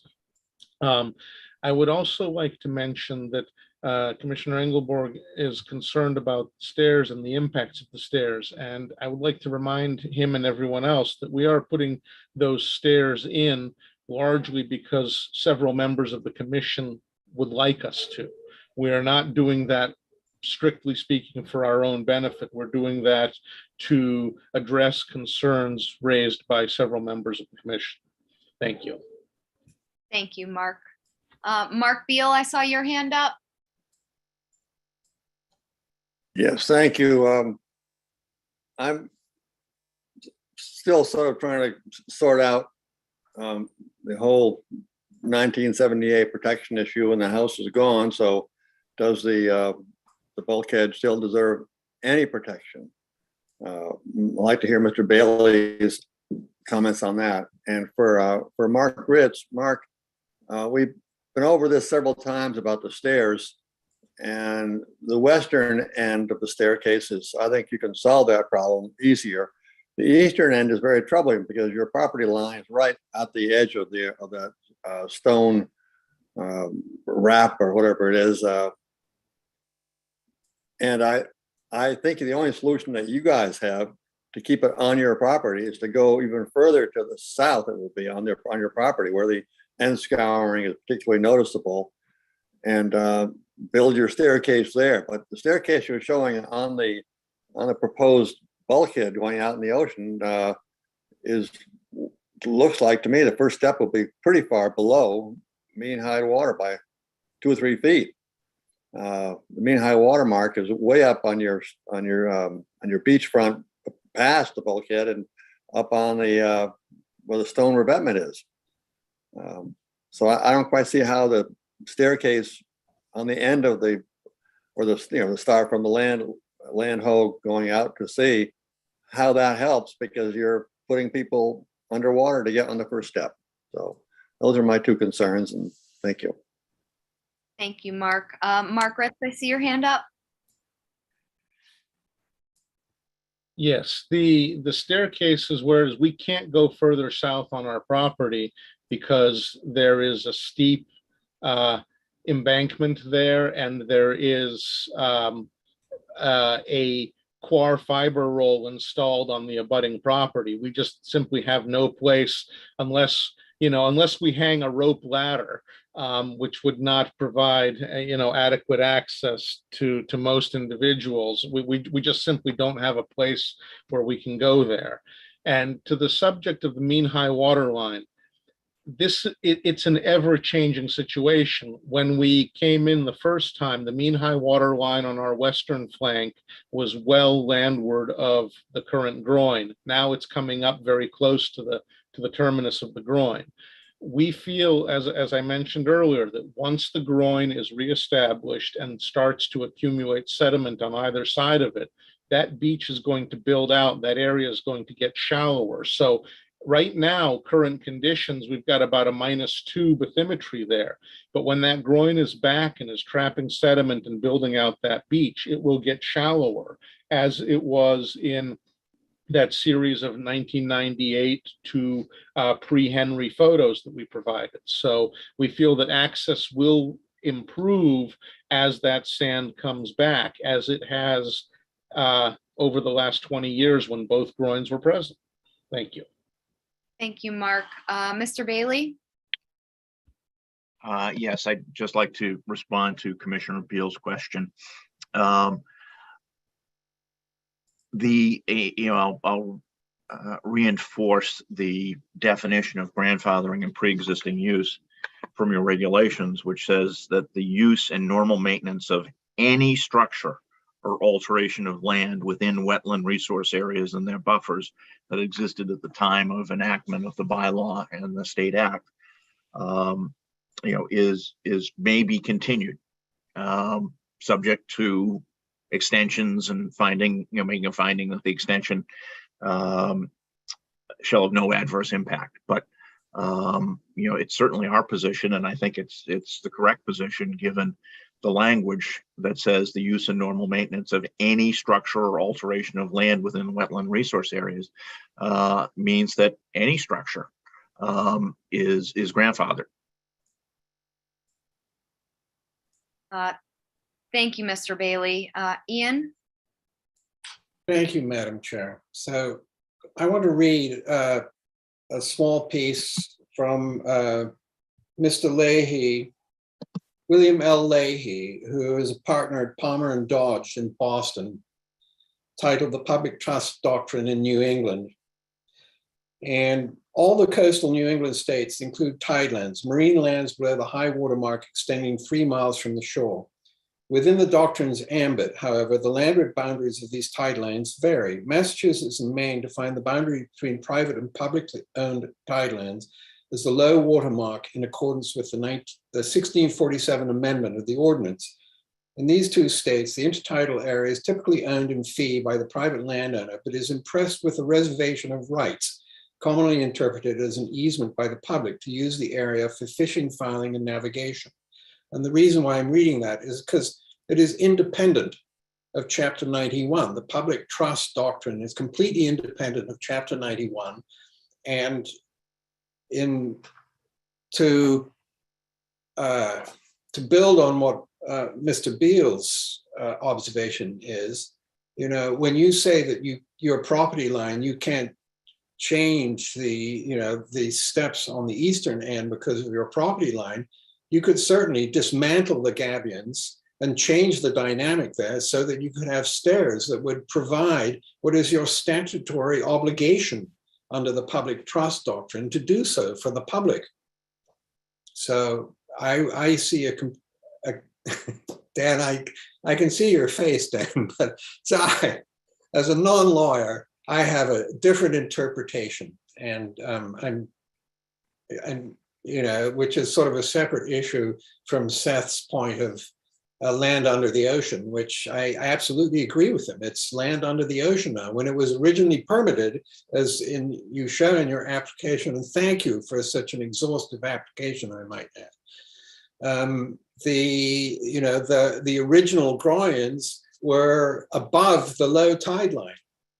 And so the dynamic has completely changed in the last 45 years. Thank you, Madam Chair. Thank you, Ian. And Seth, I saw your hand go back up. Thank you, Madam Chair. And I hesitate to even talk about this, but I think we should generally try to avoid the public trust doctrine, especially because when the colonial acts that you're referencing were enacted, Nantucket wasn't even part of Massachusetts. It was part of New York.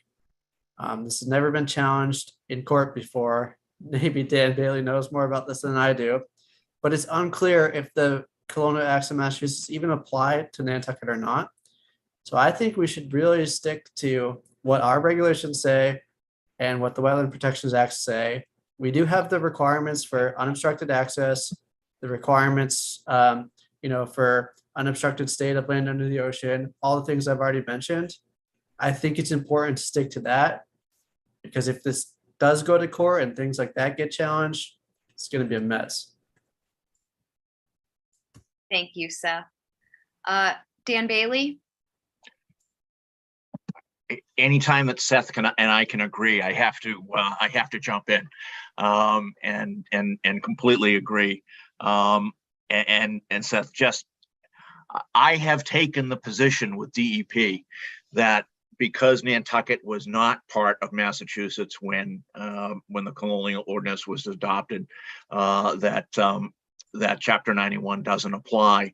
And I would gladly, on behalf of any property owner, take the law of New York over the law of Massachusetts. But as you might imagine, they have not yet in any way accepted that argument. And there is no case on it. Nobody's brought it. And maybe someday before I retire, I'll get the chance. But that's a digression. I just agree. Let's stick to the act and the bylaw, and leave Chapter 91 to DEP. Thank you. Thank you. Any other commissioners' questions or comments? Okay. So at this point, I'll open it up for public comment.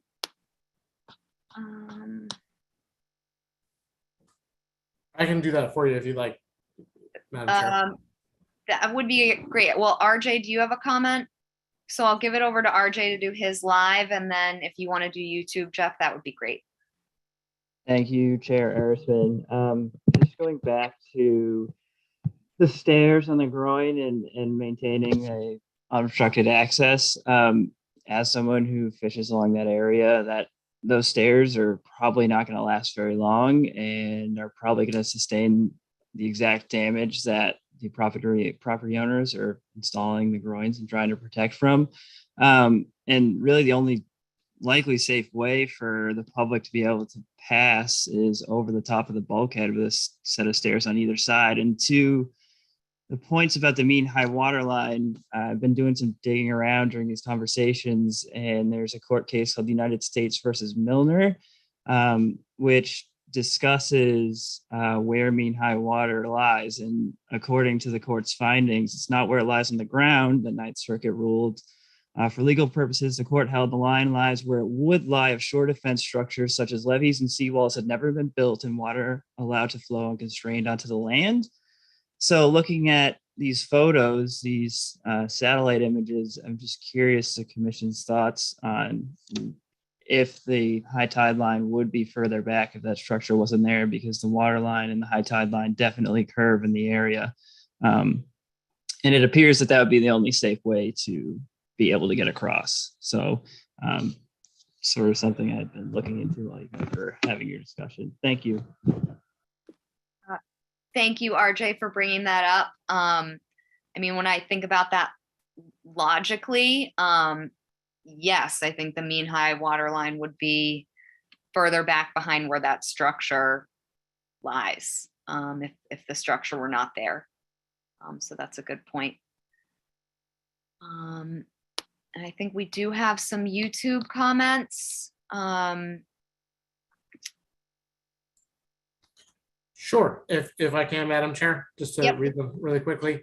I just want to make sure I'm not missing any. Deanne Atherton asked, can this grandfathered coastal engineering structure exist and be repaired forever? Thank you. Then Rick Atherton came on and asked, it seems clear that there are significant issues here and asked that the hearing be continued to allow further discussion. And then Burton Bulkhead agreed with him, and then right there just entered in. Thanks to Dan for his last comment. We all need to build on that issue. That's it. Thank you, Jeff, for reading those, and thanks to the public for participating.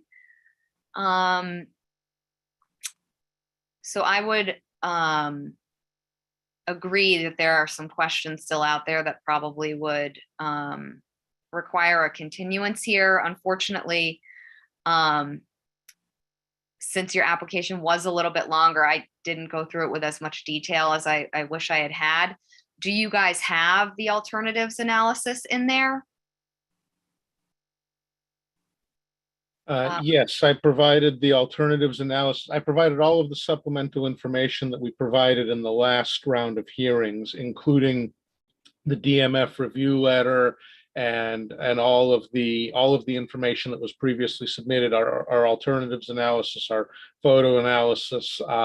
We did build upon the narrative slightly, and I added the Nantucket GIS aerials. That was the new information, but everything that had been previously submitted, including our alternatives analysis, is in there. Okay, thank you.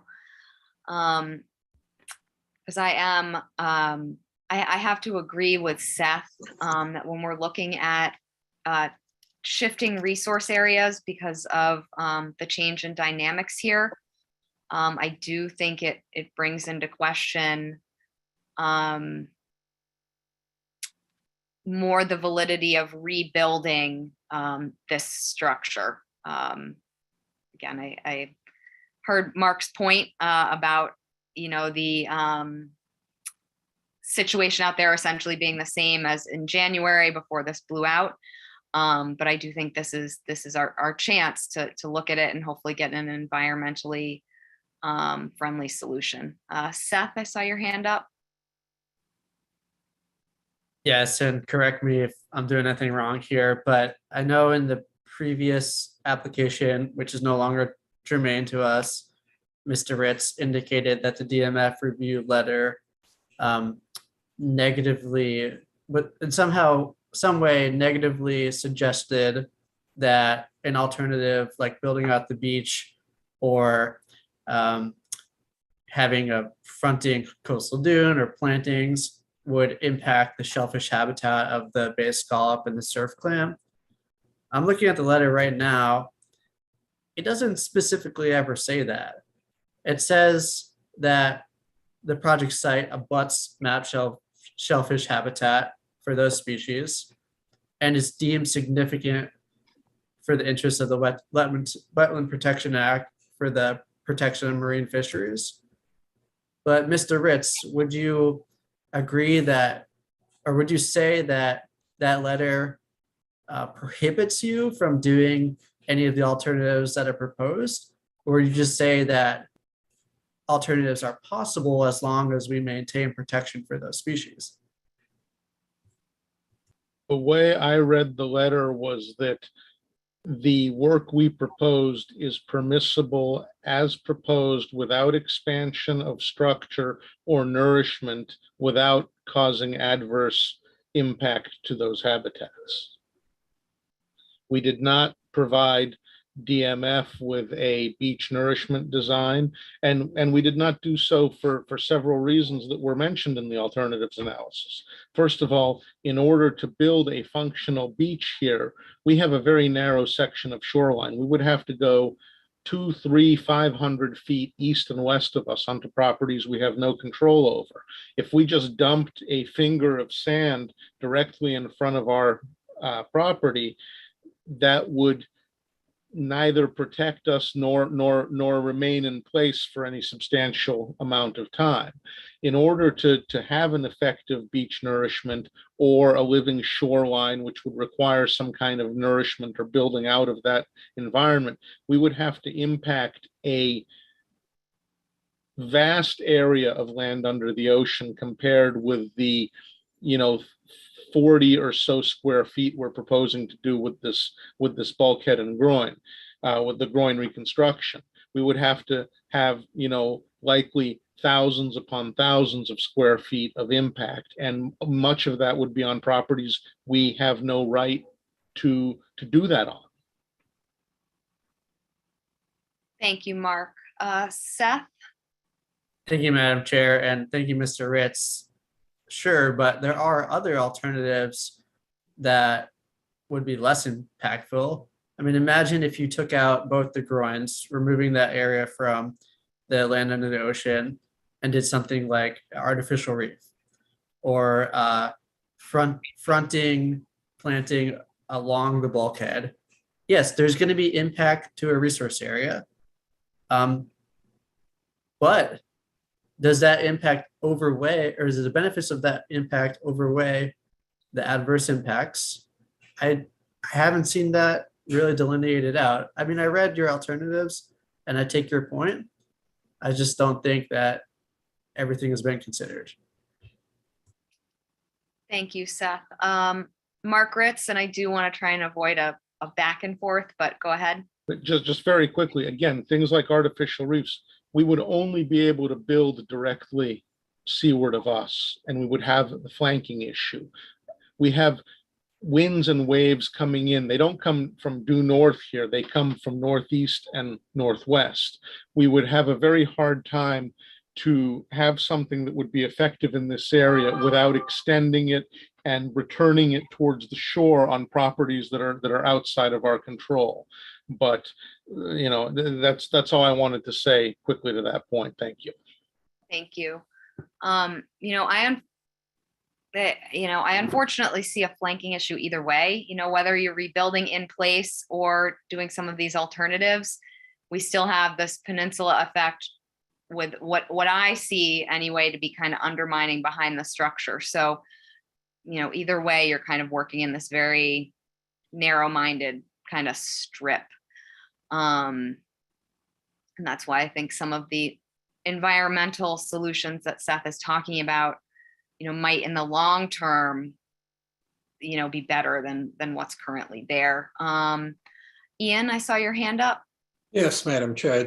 I absolutely agree with your analysis. There's a significant amount of end scar on the eastern end, which is why, of course, they put in the stone gabions to try and protect it.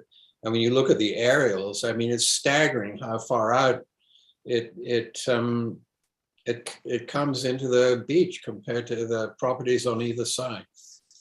Yeah. Thank you. Thank you, Ian.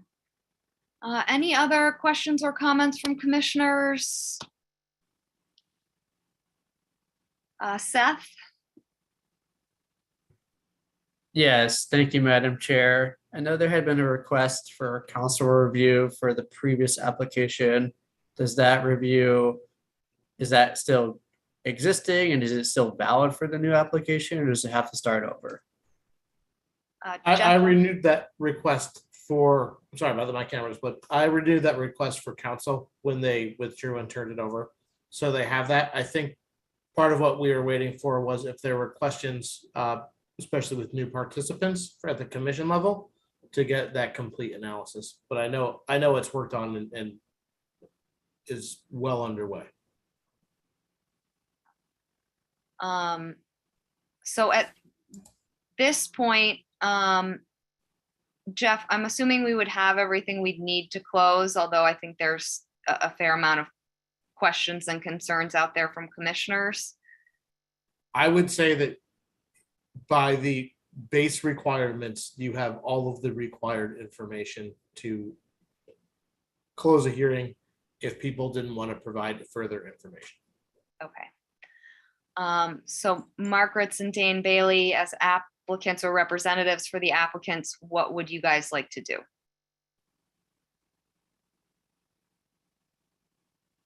Dan, feel free to chime in if Yeah.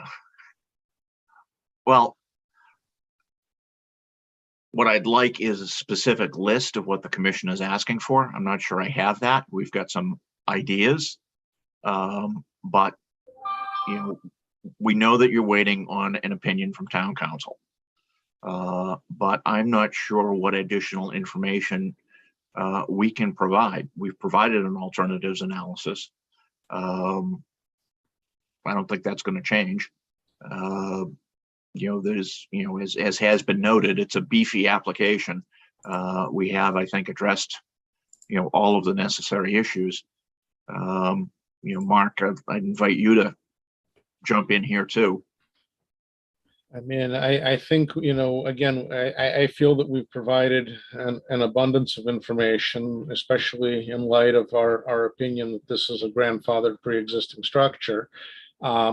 if we could receive some guidance from Commissioner or from Jeff as to specifics of what we would, what you would like addressed, because I feel like we've gone back and forth on a few points, and, much as the last round of meetings on this project, we seem to be at an impasse on some of them, but if there's specific additional analysis or information or details that you would like to see, we can try to accommodate that request.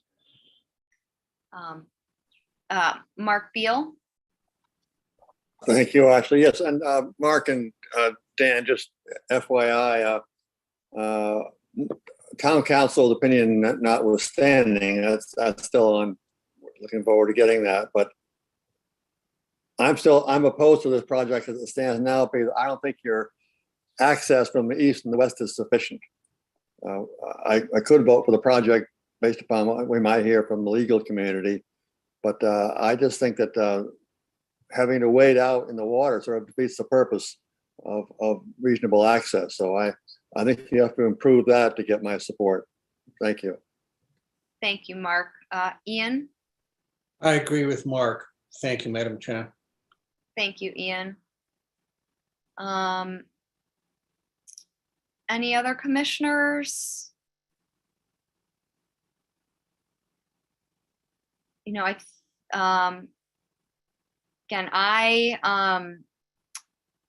agree with Seth that the changing of these resource areas does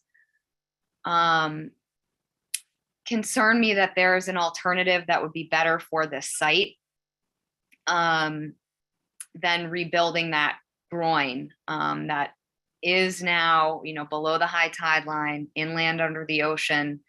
And is it actually serving to actually provide a coastal beach in the long term? I just think that the conditions really have shifted since that structure was permitted.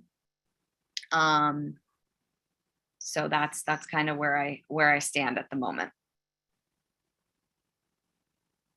Mike? I think Mark brings up a good point, and overall, I think I'd be leaning in favor of it if Mark's access points were somehow addressed. Thank you. Thank you, Mike. Seth? Thank you, Madam Chair. This will be my last comment. I just want to remind everybody that the burden of proof, the onus of that to show that alternatives can't be achieved is always on the applicant. So if we have differing views about what if they can be achieved or if they can't be achieved, it is their responsibility to rebut or to consider those concerns. Some of them have been considered, some of them I feel like haven't, and I just want to put that out there. Thank you, Seth. Any other thoughts from commissioners? Looks like no. So again, Mark Ritz and Dan Bailey, would you like to try and close, or would you like to continue? We'll continue for 2 weeks. Okay. So this will continue until July 28th. Thank you, everybody, for your participation and trying to kind of restate, what we'd previously discussed. Mark Beal? Just wanted to welcome Mike and Joe to our Conservation Commission meeting. They all aren't quite like this, but we have some hard ones and some easy ones. Yeah. Welcome aboard, boys. All right. Well, thank you, Mark Ritz and Dan Bailey, for your participation, and we'll see you in 2 weeks. Thank you. So that moves us on to amended orders of conditions. We have at 22 Easton Street LLC at 22 and 24 Easton Street, represented by, says Brian Madden, but I don't see him on, so I'm not sure who's. Steve, are you on for this one? I am. Yeah. Okay. So we have Stephen Cohen on.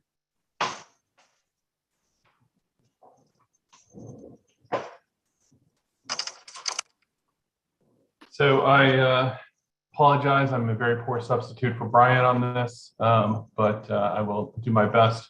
The members of the commission who were on the hearing for the original application of the house will remember most likely that there was originally a large pool proposed in the middle where you currently see the approved patio. That pool is outside of the 100-foot jurisdictional area. You can see the 50 is shown as going to the bulkhead, and another 50 feet is somewhere within the house. Where you can see that the 100-foot line is at the house. So the original pool was, excuse me, more than 50 feet outside the area of jurisdiction, but it's still within land subject to coastal storm flowage. The concern raised by the commission at that time was that there might be intermixing of pool water during a 100-year storm event. And we didn't necessarily agree with that concern, but my clients made the decision to withdraw the pool from the application at that time and seek to get approval of the other structures and to replace that pool with a lawn and patio, which was approved. So that's just for background for the new members and for the old members who previously heard it, just as a refresher. So the application in front of you today is for a slightly different version of that, or actually a much different version of that, I should say. It's for a 10 by 15 spa, and that spa is elevated on a deck, so it's not at grade level before. The previous version was at grade level. So now it's at elevation 7.25, so it should be substantially outside of any storm or flood event. And the concern that was raised before essentially is mitigated by the elevation that's being used now. You can see it's partially, that dotted line running through it shows that it's partially underneath the covered porch, in case you wanted to know what that is, and that the pool itself is within that deck, although it's sticking up out of it a bit. In addition, the application includes some small changes to the vegetation and some geothermal wells, which I don't think that you'll necessarily want to discuss or have concerns about, but I just wanted to point out that they are part of the application. So if the commission has any questions or concerns, I'm happy to answer them, but hopefully what we're dealing with is something that does not require any waivers and therefore is not controversial. I do know that the commission has a relatively standard list of conditions in sensitive areas for filling and emptying pools and those kind of things. And I've discussed those with my client, and those are not objectionable here. So I don't know that we have to spend a bunch of time on them, but I'm certainly happy to have any of them raised or added. And I'll take questions from there, I guess. Thank you, Stephen. Any questions or comments from commissioners? Seth? Thank you, Madam Chair. The deck that the spa is proposed to be on, is that already existing or is that proposed to be built? No, that's existing. Thank you. Yeah. Well, I should say it's approved. It's not constructed. Thank you. It's existing. Any other questions from commissioners? I have one that might seem like it's coming out of left field, but I was a little concerned about the synthetic turf putting green. Because synthetic turf is known to contain different PFAS chemicals. I was worried about placing something like that in the flood zone, knowing that it would interact with flood waters. Those chemicals or those materials break down in the sunshine. So there's likely leaching. So obviously that's not an area where I have any expertise. I am aware of the concern that you're raised because of all of the debate, sort of on this issue nationally and also locally as it relates to the soccer fields. So I guess what I would say is this is a very small synthetic putting green, but if the commission were going to deny it, I'd rather take a condition that it just be, approved as natural materials, and certainly don't want to see the rest of the application held up over it. But it's an extremely small area. Thank you. I appreciate that. And I appreciate the willingness to do, real turf. I think any time you can minimize things like PFAS chemicals getting into an area, you want to minimize it, is my opinion. Jeff, I saw your hand up. Yeah, I was going to suggest, obviously, if you guys do want to make a motion to close and issue the amended order with the standard pool conditions, I think you could simply put a condition in for that putting green that would just simply say the putting green has to be natural grass surface, or specifications have to be put on file with the commission that the material is known to not provide, one to use the whole word, but I can't think of them right off the top of my head. The PFAS. Is not a PFAS leaching material. Yeah. Or some sort of demonstration to that. And then if they find something, they find something. And if not, they can plant grass and have someone come mow their grass whenever they want to put on it, I guess. So. Yeah, I agree, actually, and I was going to make the same suggestion. And that's the kind of thing we could demonstrate through staff. And if Jeff felt it needed to get elevated to the board, it could come back. But if we could find a product that's synthetic, obviously that has the advantage where you're not fertilizing it and mowing it and whatever. So it just has its upsides and its downsides. And I don't know that the material that's being proposed here necessarily has PFAS in the same way that the artificial turfs or for soccer fields are more of a concern. Well, thank you. I appreciate those suggestions. The thing about PFAS is it's like such a large category of chemicals that very few have actually been tested for like environmental and human health standards. So yeah, honestly, I think if it contains anything within that, it's like perfluorinated, substances, and it should be eliminated. Yeah, so I think where Jeff and I are agreement is not that we would have to prove that it was safe. We just have to prove that it didn't contain them. And if it did contain them, then it wouldn't meet the condition. Okay. Thank you, Stephen. I appreciate that. And Ian, I keep seeing your hand go up. Well, you do, because I would rather that we actually specify that it's grass. And I note that, the existing lawn is probably at least 5 times larger than the putting green that's proposed. And so it's not as though it's going to add much fertilizer. And of course, they're beholden to be extremely judicious with their use of fertilizer anyway in that particular area. So I would rather that we specified that it was grass. And I would hope that Steve would agree with that. Plus, I'm sure they're playing at the best courses. So I'm sure that the best courses all have grass, Steve.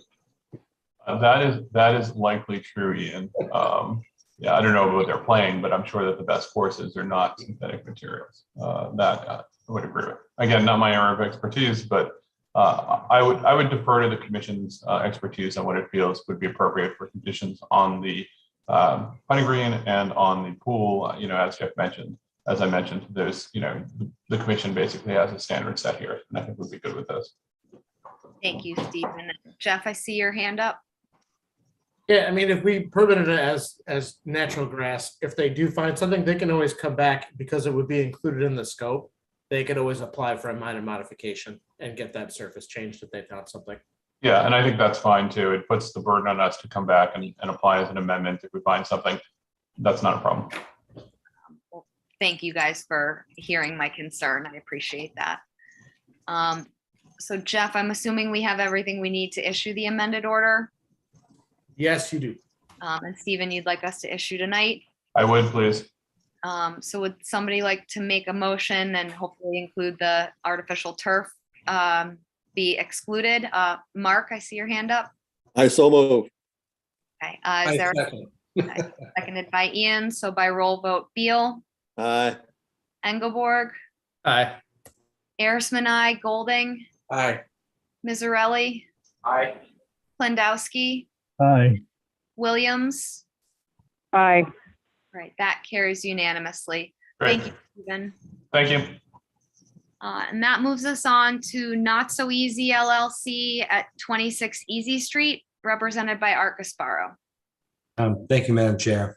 Before the commission tonight to amend the approval for essentially what was a redevelopment project down on Easy Street, right on the corner of Oak Street, by the opposite of the Land Bank Park and opposite of the little Dreamland Park, just to put give you all a sense of the location.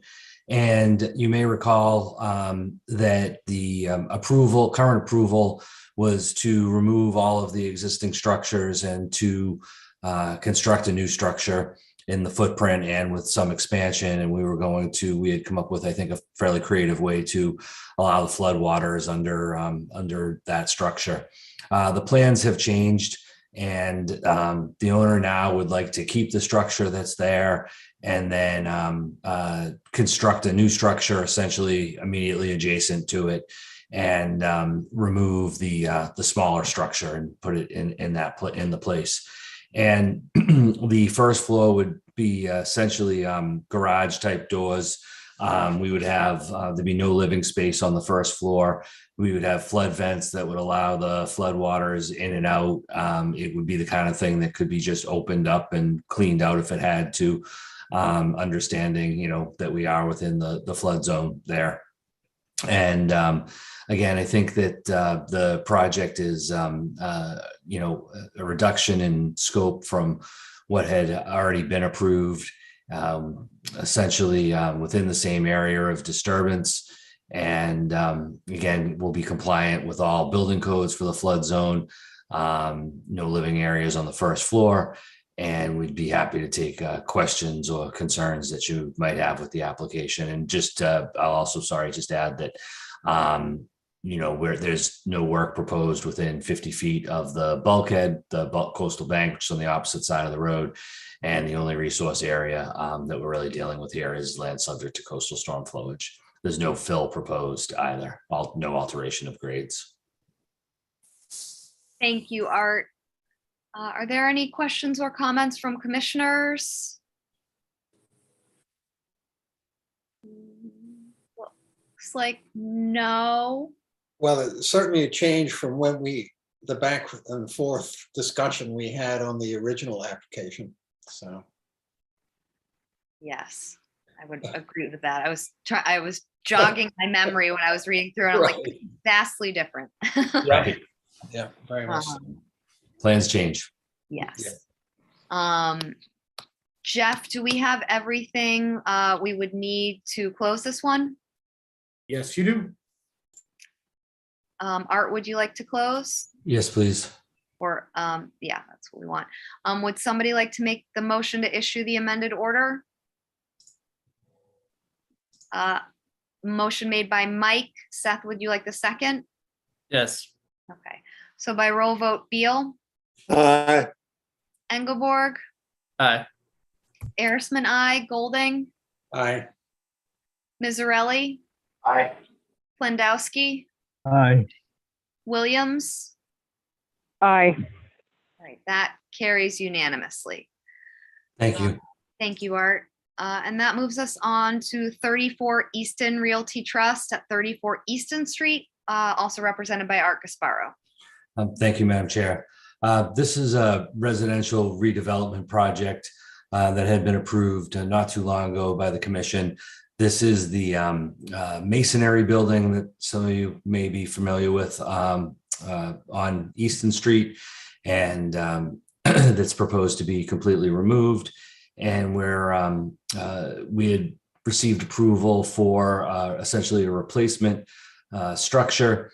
The architect had spent some time working after that to get through HDC and needed to make some changes, one of which did include moving it a little bit further from the road. And that did result in a shift back towards the bulkhead. As you can see on the plan shown in red is the proposed structure, including the porches and steps. And shown in the hatched grayscale is the existing structure. The structure as proposed, the revised structure, is still further away from the resource area. Again, the resource areas that we're dealing with here, in addition to the entire site being within land subject to coastal storm flowage, is that we have a timber bulkhead, which meets the criteria as well as a coastal bank, though it doesn't serve all the functions typically associated with a coastal bank, just some of them. And then there's also a coastal beach at the base of that bank. So essentially the buffer zones are to a coastal beach and to a coastal bank based on coming off of the bulkhead. And we're not proposing any work within the 25-foot buffer zone. There is work proposed within the 50-foot buffer zone. There's existing porch and structure within that zone. And we would move further away from what it currently is, though there is still substructural area within the 50. And I did the analysis, which is included on the side of the plan. So I'll just go over that very quickly in terms of the overall structural areas existing and proposed within land subject to coastal storm flowage. But then also the existing structure area within the 50 is about 275.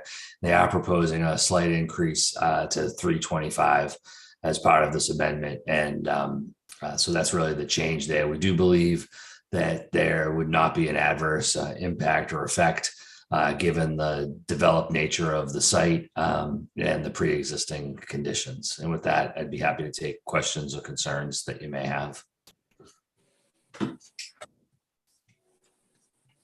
Thank you, Art. Are there any questions or comments from commissioners? Yeah, Ian? I mean, it's massive. It takes up the entire lot. It's getting to be more and more like walking down a sort of urban walkway as you go down towards Grand Point. I mean, we didn't permit a building with this footprint before, did we? Is my memory getting that bad? No, it was similar. It was closer to the road. Right. It was closer to the road. And this one is right, basically, I mean, it's within the 50, which we don't allow, and it's larger. So Art, I'm sorry, but I'm sort of rather unhappy with it. No, I have to agree, Ian. I think I was amenable the first time to the large house because it was out of the no build, as far as I remember.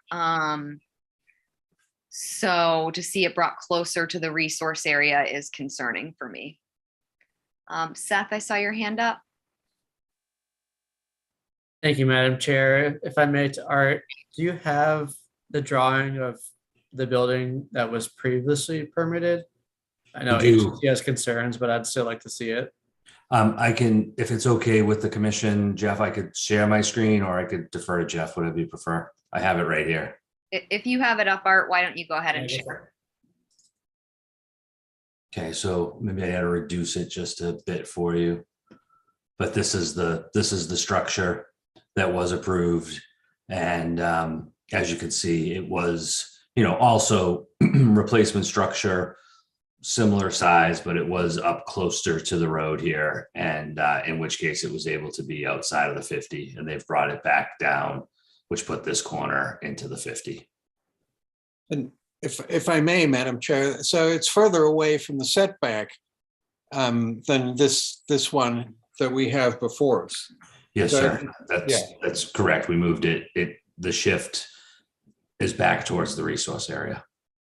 No, but also to the property line on either side. Here you've got the 5 foot, it's basically right up against the easement. And one of the reasons why I approved it last time is because it was, further back to allow some sort of vestige view to the water as people walk past. I'm not sure if that helps, but there's sort of your side by side comparison, just to have all of the information. Yeah, thank you, Art. This comparison is very helpful. Yeah, thank you. Would you like me to stop sharing, Madam Chair? Madam Chair, if I may, while the chair is still happening. Yes, so Seth, go ahead. Thank you. So I think there are two salient pieces here. I think that as previously permitted outside the 50-foot buffer, that's okay. I think that the amended plan going back into the 50-foot buffer does not meet our regulations and will cause adverse impacts. I also would like to expand upon what Ian's saying. You know, one of our protected interests is wetland scenic views. And by decreasing or by expanding the width of the structure and decreasing the width of the corridors on each side, you're really reducing or ultimately probably completely minimizing the wetland scenic view corridors. So I think that's a concern as well. I get it, HCC didn't like the proposal, but we have our own regulations to uphold. Understood. Go ahead, Art. I hear your points. Okay. Any other questions or comments from commissioners? Well, get in there, one way. Linda, you're unmuted. I have to agree that the structure within the 50 is a problem here. So Art, I don't know, do you want to continue and come back? Yes, please. I'll provide the feedback back to the clients and. I've got to fill those two right there. Linda, you're unmuted. Or now you're muted. So now you're good. Sorry, Art. No, that's okay. I understand. And, you know, they're somewhat caught between boards, but I'll, you know, give them the feedback from the commission and they'll have to, you know, work on the design of it, I think, from what I'm hearing. Okay. So would you like to continue for 2 weeks then till July 28th? Yes, please. Okay. Thank you, Art. This will Thank you. continue until July 28th. Thank you. So that moves us on in the meeting to requests for determination of applicability. We have Center Place Homeowners Association at 80A, 82, 82A, 84, and 84A Old South Road, represented by Art Gasparo. Thank you, Madam Chair. So this is for confirmation that an existing drainage, man-made drainage area is not a jurisdictional wetland. And this is in, I don't want to call it an industrial area, but it's a highly commercial slash combination. Sorry to interrupt. Jeff, we're seeing your a window on top of the share window. Sorry, Art, go ahead. No, that's okay. So this is in off of Old South Road, Egan Lane, where there's, you know, several landscape type shops, and there's also some contractors and just some residential areas in here. And back when this, it's a pretty unique type of a subdivision.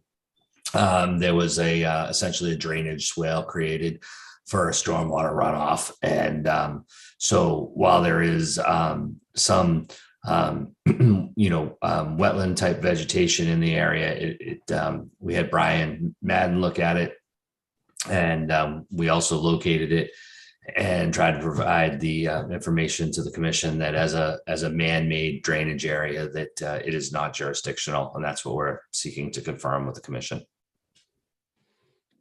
Thank you, Art. Jeff, has staff been out to look at the site? Yes, we have been out there, and sorry, I was just trying to bring up my note from it, but my extra window. Yes, we have been out there, and we would agree that it is not a jurisdictional resource area.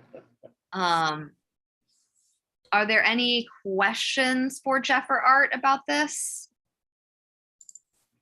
When is a wetland not a wetland? When it's a drain? Well,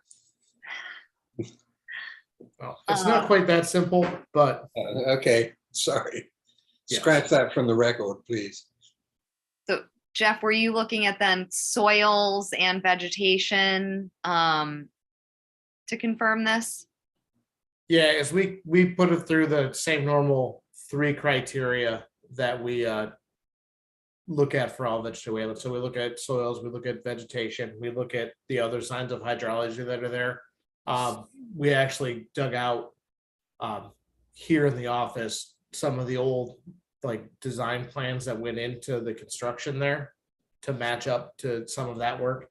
And it all seemed to kind of put together to confirm that we didn't have enough to determine it to be a resource area. So then Jeff, what would you recommend under the RDA? That this would be a -1, that the area described in the request is not an area subject to protection under the act or buffer zone. Okay, thank you. If there are no questions, would somebody like to make a motion to issue a -1? Motion made by Mark. Is there a second? Seconded by Ian.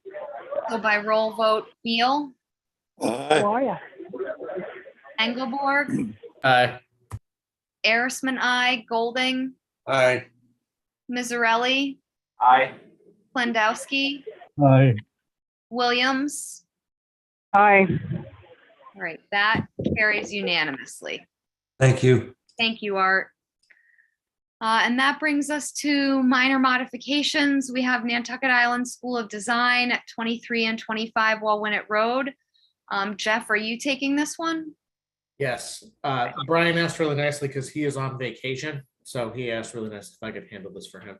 Because it's the only one he didn't have someone to cover. So the minor modification, for those that don't remember, this larger NISDA project was to relocate the barn here that I'm kind of working on, and then some of the other work. What they're looking to do is add in and revise the final locations for, hopefully you guys can follow my pointer here. I'm not sharing my screen. Whew. Sorry about that. So they did some barn relocation. They did some work here. The minor modification is because in doing the project, they ended up having to relocate some of the water lines from where they had originally proposed and add the water line for this T point here coming around and then into that building. And then also bringing the sewer out of this building out into their sewage disposal system. So that's what the minor mod is for, is to add those essentially 2 utility lines. But they'd already permitted all the utility work on the scope. They just needed to add those 2 sections. Okay. Thank you, Jeff. Are there any questions or comments for Jeff? And if not, would somebody like to make a motion to issue the minor mod? Motion made by Mike. Is there a second? Seconded by Seth. So by roll vote, Beal, Aye. Engelborg, Aye.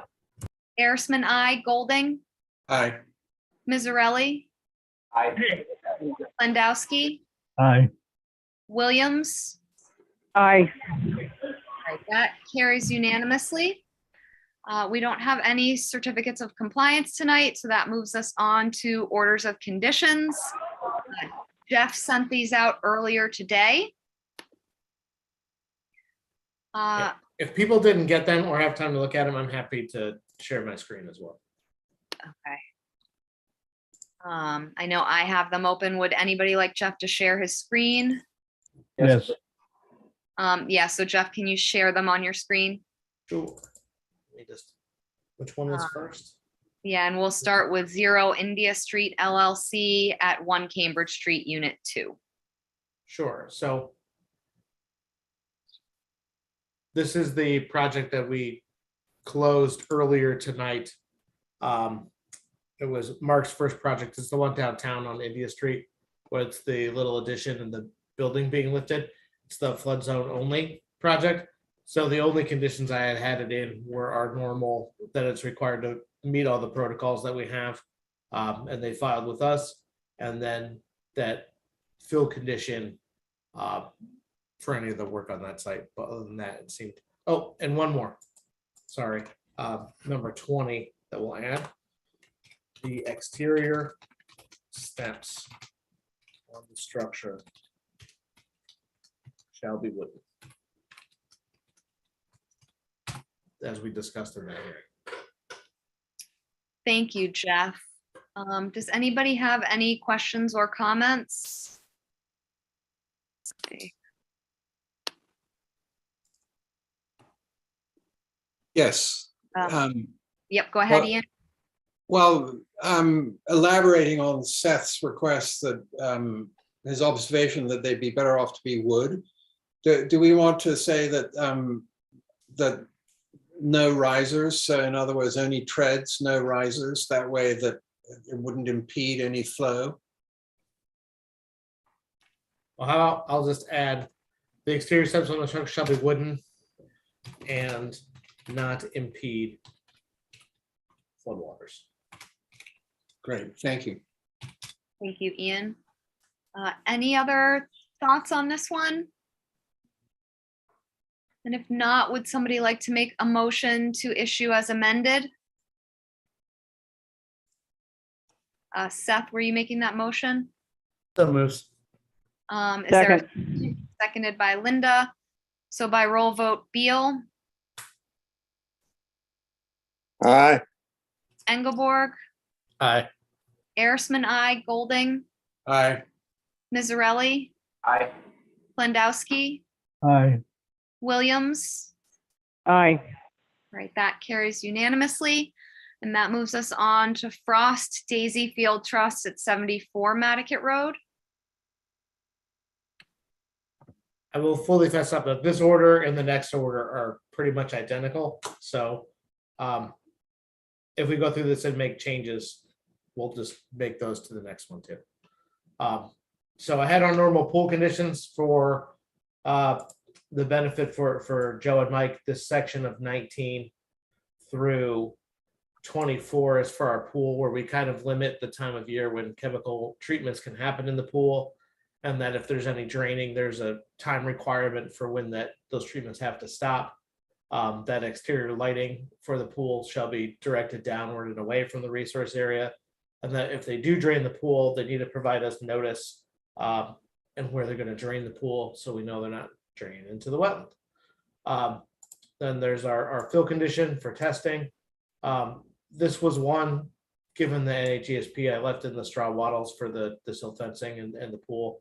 And then the other two that we had added in kind of previously on the other ones were that the no fertilizer or other agricultural chemicals within the 50-foot buffer zone, and that all plantings within the 50-foot setback are to be native with no cultivars. Thank you, Jeff. Any questions or comments from commissioners? So Jeff, I know this is one, and I've tried to articulate this question and I haven't done a great job at it, but because these properties were permitted with their building envelopes as like one before they were subdivided, I just don't know how to memorialize those work envelopes in our order of conditions so that, you know, if they come back in 5 years and try and expand into the 25 or 50, that percentage was set by the block of 4 properties so that they don't have the ability to develop any more into that area. And I don't know how we would put that on the findings. I don't know if anybody else even cares. I'm just I worry about that piece getting lost. Oh, I totally care, Madam Chair. And also I think we've been discussing to reduce the amount in our, in our amended regulations because the pressure on wetlands. Yeah. Yeah, totally. And then I think they should probably also demarcate that no development area, either with boulders or split rail or whatever they decide. Well, Mark? actually, along those lines, are 26 and 27 part of our bylaw, or is that our policy? Sorry, I have to pull That's it up. kind of an internal policy that we've had. We've issued those permits with those conditions. I think policy should be amended a little bit sometimes, particularly on properties near the water. Fertilizer should be not allowed within 100 feet or 75 or whatever we decide, and plantings within 50 feet could be a bigger number also, I think. Yeah, I think we're trying to hit at that with the regulations update. Yeah. Good. Actually, I'm working on a finding for yours. If you just give me 2 seconds here. Thank you, Jeff, and I apologize for just articulating that so poorly a couple of times now. Seth? Yeah, thank you, Madam Chair. And I don't know if this is helpful to Jeff or not, since it is already true, but it's maybe worth stating. Maybe in that finding, say, well, I don't know if we can do this or not, but can we say something like any future submissions, in any future submissions, the applicant should be required to show how much area has already been disturbed? Like, it's on the it's on the onus of them to do it anyway, but can we call it out saying that in the permit? But I think I may have a simpler solution that I think is there. So the finding that I just kind of thought of on the fly here, it just says the commission finds that this property was originally permitted as a block of 4 lots, and cumulative impacts and percentage of buffer zone altered should be considered in its entirety.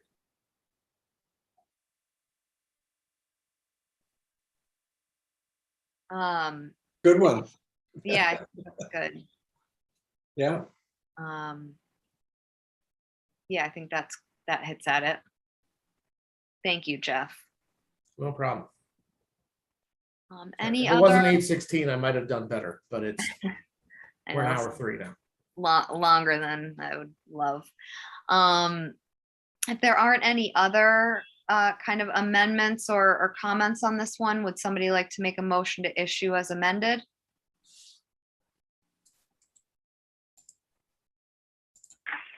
See how Ian? many seats I have right there when they do. So motion made by Ian. Is there a second? Seconded by Seth. So by roll vote, Beal, Aye. Engelborg, Aye. Harrison, I, Golding, Concom. Mizzarelli, Aye. Plendowski, Aye. Williams. Aye. Okay. Oh, we got you on that one. Are you like out to dinner or something, Linda? No, I run the house for the comedy festival, Oh, and all 3 nights. okay. So I had to be here at 7. So it's chaos. Yes. All right, so that moves us on to Frost Daisy Field Trust at 76 Madaket Road. Yes, so I took that same condition as before. Sorry, I'll share my screen again. So I added that same finding into that one, but other than that, it's identical to the last order that we looked at. Okay. Thank you, Jeff. Does anybody have any thoughts or comments on this order? Looks like no. So would somebody like to make a motion to issue as amended? Mark making that motion. Is there a second? Seconded by Joe. So by roll vote, Beal, Aye. Engelborg, Aye. Arisman, I, Golding, Aye. Sorry. that's all right. Mizzarelli, Aye. Plendowski, Aye. Williams. Aye. All right, that carries unanimously. And then we have Ferguson Holbert Avenue Nominee Trust at 50 Holbert Avenue.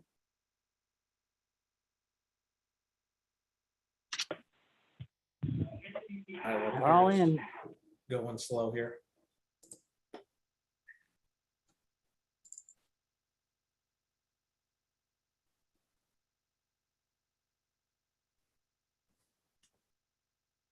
Even my computer is getting tired, apparently.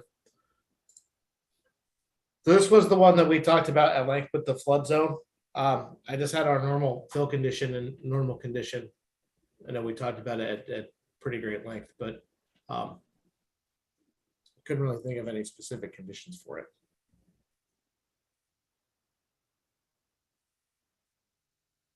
Muted. Thank you, Jeff.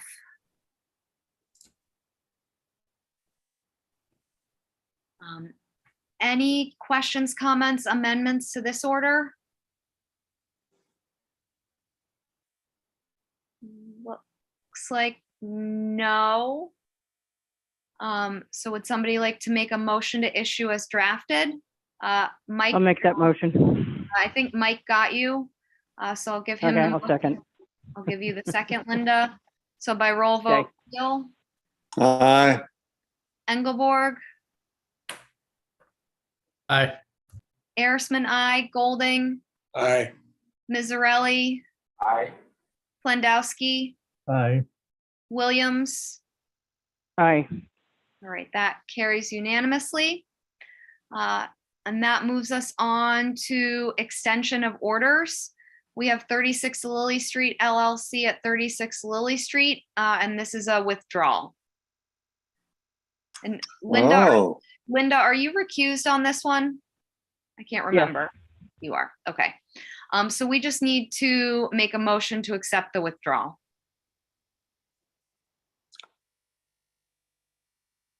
Motion to I'll accept. make that motion. Okay, Mark, I'm gonna give Mike the motion. I think he beat you and I'll give you the second. Okay. So by roll vote, Beal, Aye. Engelborg, Aye. Arisman, I, Golding, Aye. Mizzarelli, Aye. Plendowski. Aye. Right, that carries with Commissioner Williams recused. And that moves us on to other business. We have approval of minutes. I don't know that I remember seeing the minutes. Oh, did we miss them? Yeah, I don't think they were in our packet. Seth?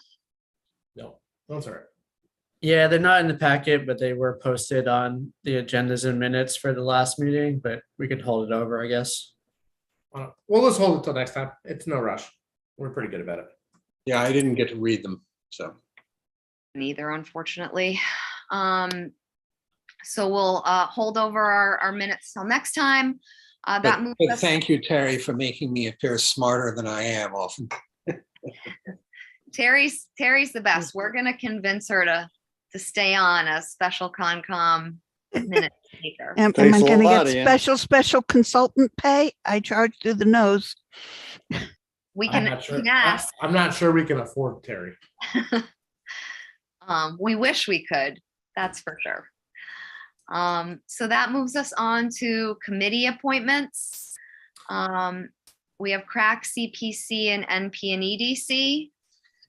So since I'm our current representative for CRAC, I'm happy to continue if my fellow commissioners feel that I'm up to the task. I'll make that Also motion moved. that Ian stays on crack. I'll second that. Okay, so motion made by Mark, seconded by Linda. So by roll vote, Beal, Aye. Engelborg, Aye. Arisman, I, Golding, Aye. Mizzarelli, Aye. Plendowski, Aye. Williams.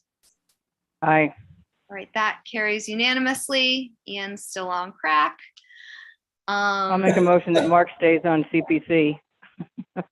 Okay, is there a second to that motion? Seconded by Seth. So by roll vote, Beal, Oh, yeah. it's a good thing. Engelborg, Aye. Arisman, I, Golding, Aye. Mizzarelli, Aye. Plendowski, Aye. Williams. Aye. That carries unanimously. And then we have NP and EDC. I'd like to throw my name in there for that because I was on it before and they only have one female on there. Go figure. I'd like to go back on to NPDC. I know the routine, I know the tip funding, I know all that stuff. Okay. And I'm Seth, replacing a female. Thank you, Madam Chair. I am also interested in serving on NP and EDC. okay. So I would like to second Seth's throwing his hat in the ring. Okay. So, Seth, were you making a motion or a request? I just want to make sure we go in the right.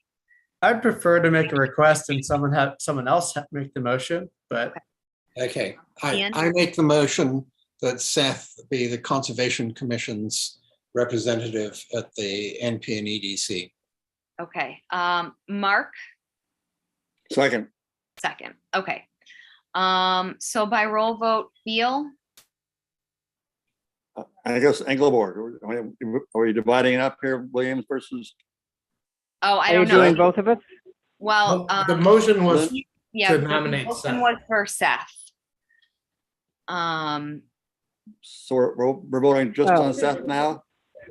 That was the motion that was made. I'll vote for Seth. Okay, because you seconded, so then you're roll voting again approval. Just want to make sure. Yes. So are people voting for both of us or just Seth? Just Seth was the motion made. Okay. Okay. And we're roll voting, and Mark said yes to the first roll vote. So now Engelborg, aye. Arisman, aye. Golding, Aye.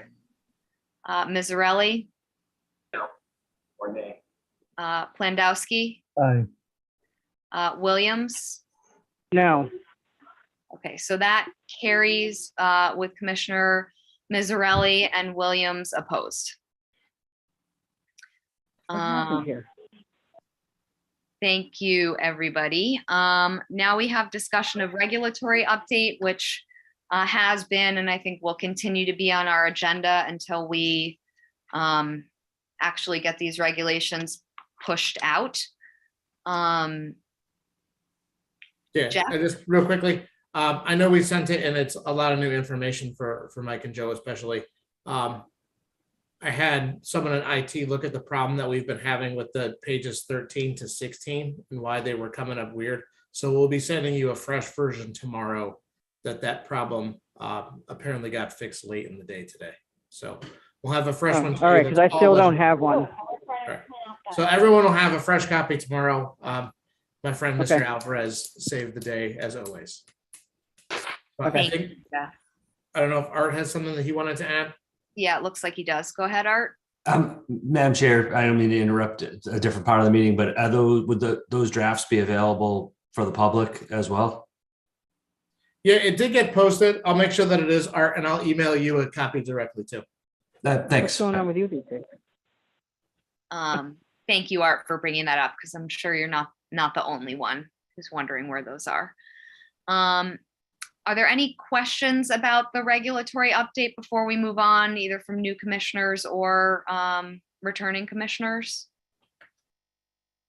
Okay. So that moves us on to letter of support invasive species. It might have been yesterday or the day before. Lisa sent a letter around regarding an MPEG hearing that's taking place about some invasive species that impact Nantucket. I know Seth brought this to my attention. I don't know, Seth, if you want to give a little background. Sure, I'm happy to. So there's two different agencies. There's MIPAG, the Massachusetts Invasive Plant Advisory Group, and there's MDAR, the Massachusetts Department of Agricultural Resources. MIPAG's job is to evaluate species for their invasive potential and give advice to MDAR to add those species to the Massachusetts prohibited plant list, which would ban the sale, transportation, or import of those species within Massachusetts. The three species that MIPAG reviewed were Scotch broom, Japanese black pine, and weeping lovegrass. They went through a 2-hearing process in the fall and winter of 2021, took extensive public comment and expert scientific review, and MIPAG voted to list those species as invasive. So now MDAR is going through the process of listing those species, but before they officially do, they're seeking public comment in response to that listing process.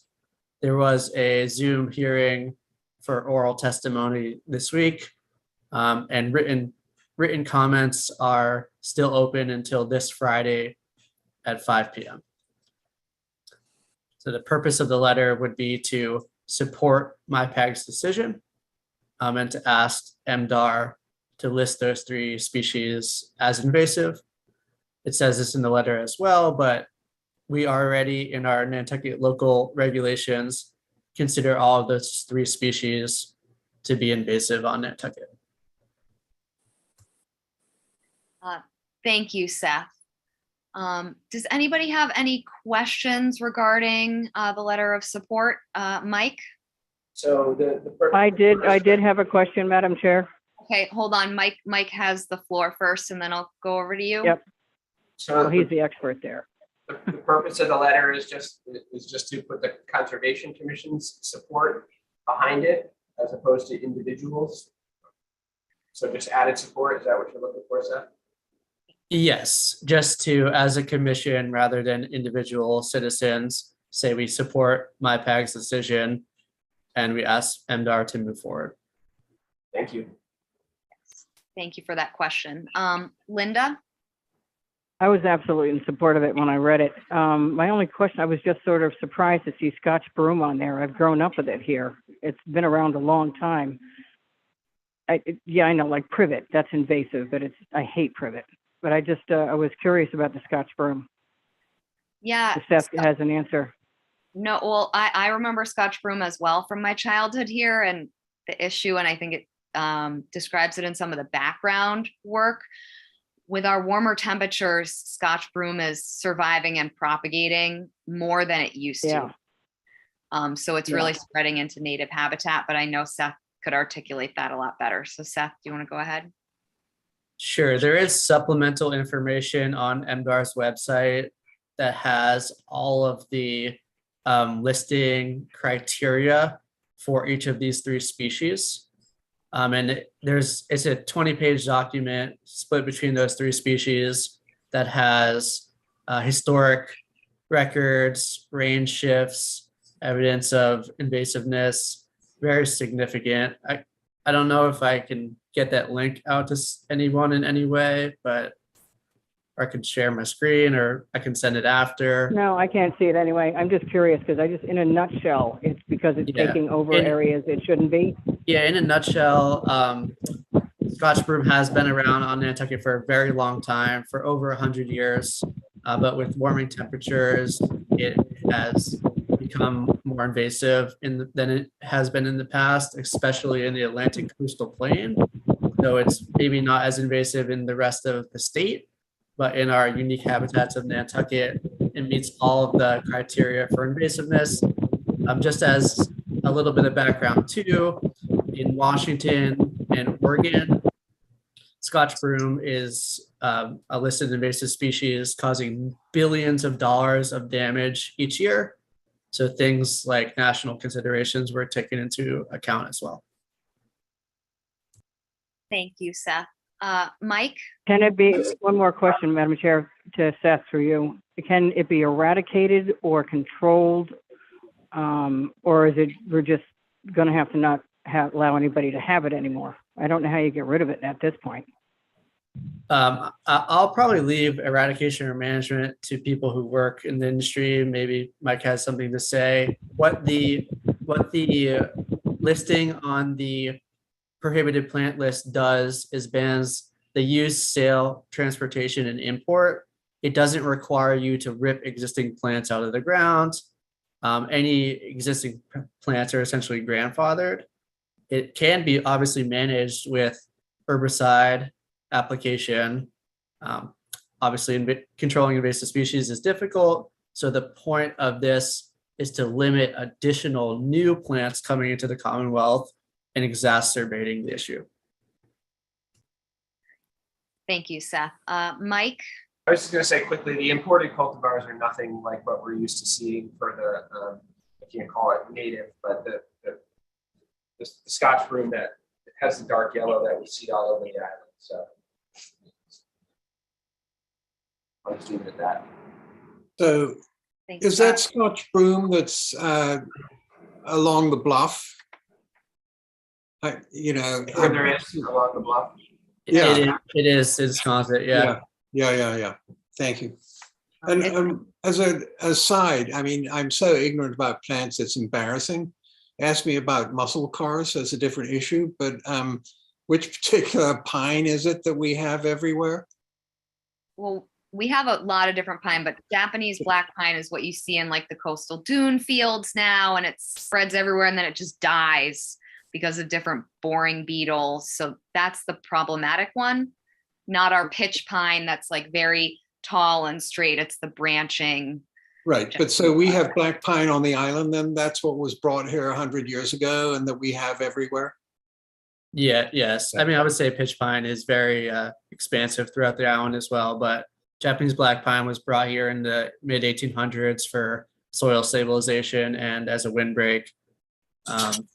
And unfortunately, it is subject to multiple pine blights and diseases, stands dead, and causes a lot of ecological concerns.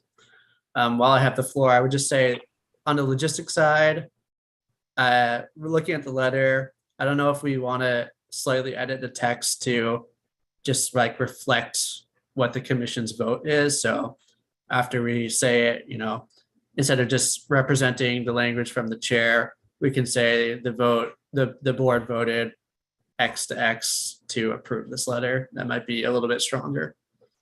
Yes, I would agree. Thank you, Seth. I can add that in after the vote. Perfect. Are there any other questions or comments about these invasive species in our kind of participation or letter of support? And if not, would somebody like to make a motion, you know, authorizing us to send this letter of support? Seth, So moved. is there a second? Seconded by Joe. So by roll vote, Beal, Aye. Engelborg, Aye. Arisman, I, Golding, Aye. Mizzarelli, Aye. Landowski, Aye. Williams. Aye. All right, so that carries unanimously with the commission in favor of sending this letter. So again, thank you, Seth, for bringing this up, as it is very important to protecting our open space. Yeah, and just Jeff, we can talk offline if we need to as well, but that letter is due by 5 p.m. tomorrow, and I can tell you who to send it to if you don't know already. Yeah, I'll just touch base to confirm all that in the morning, Seth, and then we'll make sure, but I'll make sure we get it in them at least digitally by like noon. So. And I can sign anytime if I need to. All right, so that moves us on to enforcement actions, potential enforcement actions. I have Morgan looking into a couple, and then we'll obviously look into the one that RJ submitted today out in Monomoy, see what's going on with that dieback. But we'll have more on that at the next meeting. Okay. Thank you, Jeff. I don't know if we have any reports from our previous sitting commissioner, so Crack. Not really. Okay. CPC. No report at this time. Okay, and we don't have NP and EDC now, but we will with Seth, so thank you. So that moves us on to commissioners' comments. Yeah. I know first I do want to welcome Joe and Mike. So you got kind of a lengthy one for your first meeting, so it's a good welcome. And then Ian, I'll go to you, and then Seth. So I second your welcome. And then I was wondering, you know, in this discussion of the Chapter 91 licenses, so this is through you, Ashley, to Jeff. Do we have an island-wide list of Chapter 91 licensees? Yeah, I keep it in my office. So would you send me a copy or send out a copy to the commissioners? Sure, I can send you what I have. I mean, it's really based upon the tricky part with Chapter 91 is I have copies of any of the licenses that have officially been activated by being recorded, but that doesn't necessarily mean that there isn't someone that holds a license that hasn't been recorded. So I update my list every like kind of annually to do it because there aren't a lot that are coming in. But I'll send you what I have in, or if you want to come in sometime, we can go through them, and I'll show you what we keep. Okay, why don't I come in? Because I'm a little puzzled as to how it can't be recorded if it exists. Come So- in, we'll have a nice Chapter 91 chat. Okay, thank you. But just call Lisa and make sure that I'm here. Okay. Or I don't have something else booked so you're not having to wait around or something. All right, but you can't dodge the subject indefinitely that way, you know. She can't run interference for you. I have until had next year. multiple people come in to talk about Chapter 91, so I'm happy at any time. Thank you. Seth, Thank you, Madam Chair. Like others said, Mike and Joe, welcome.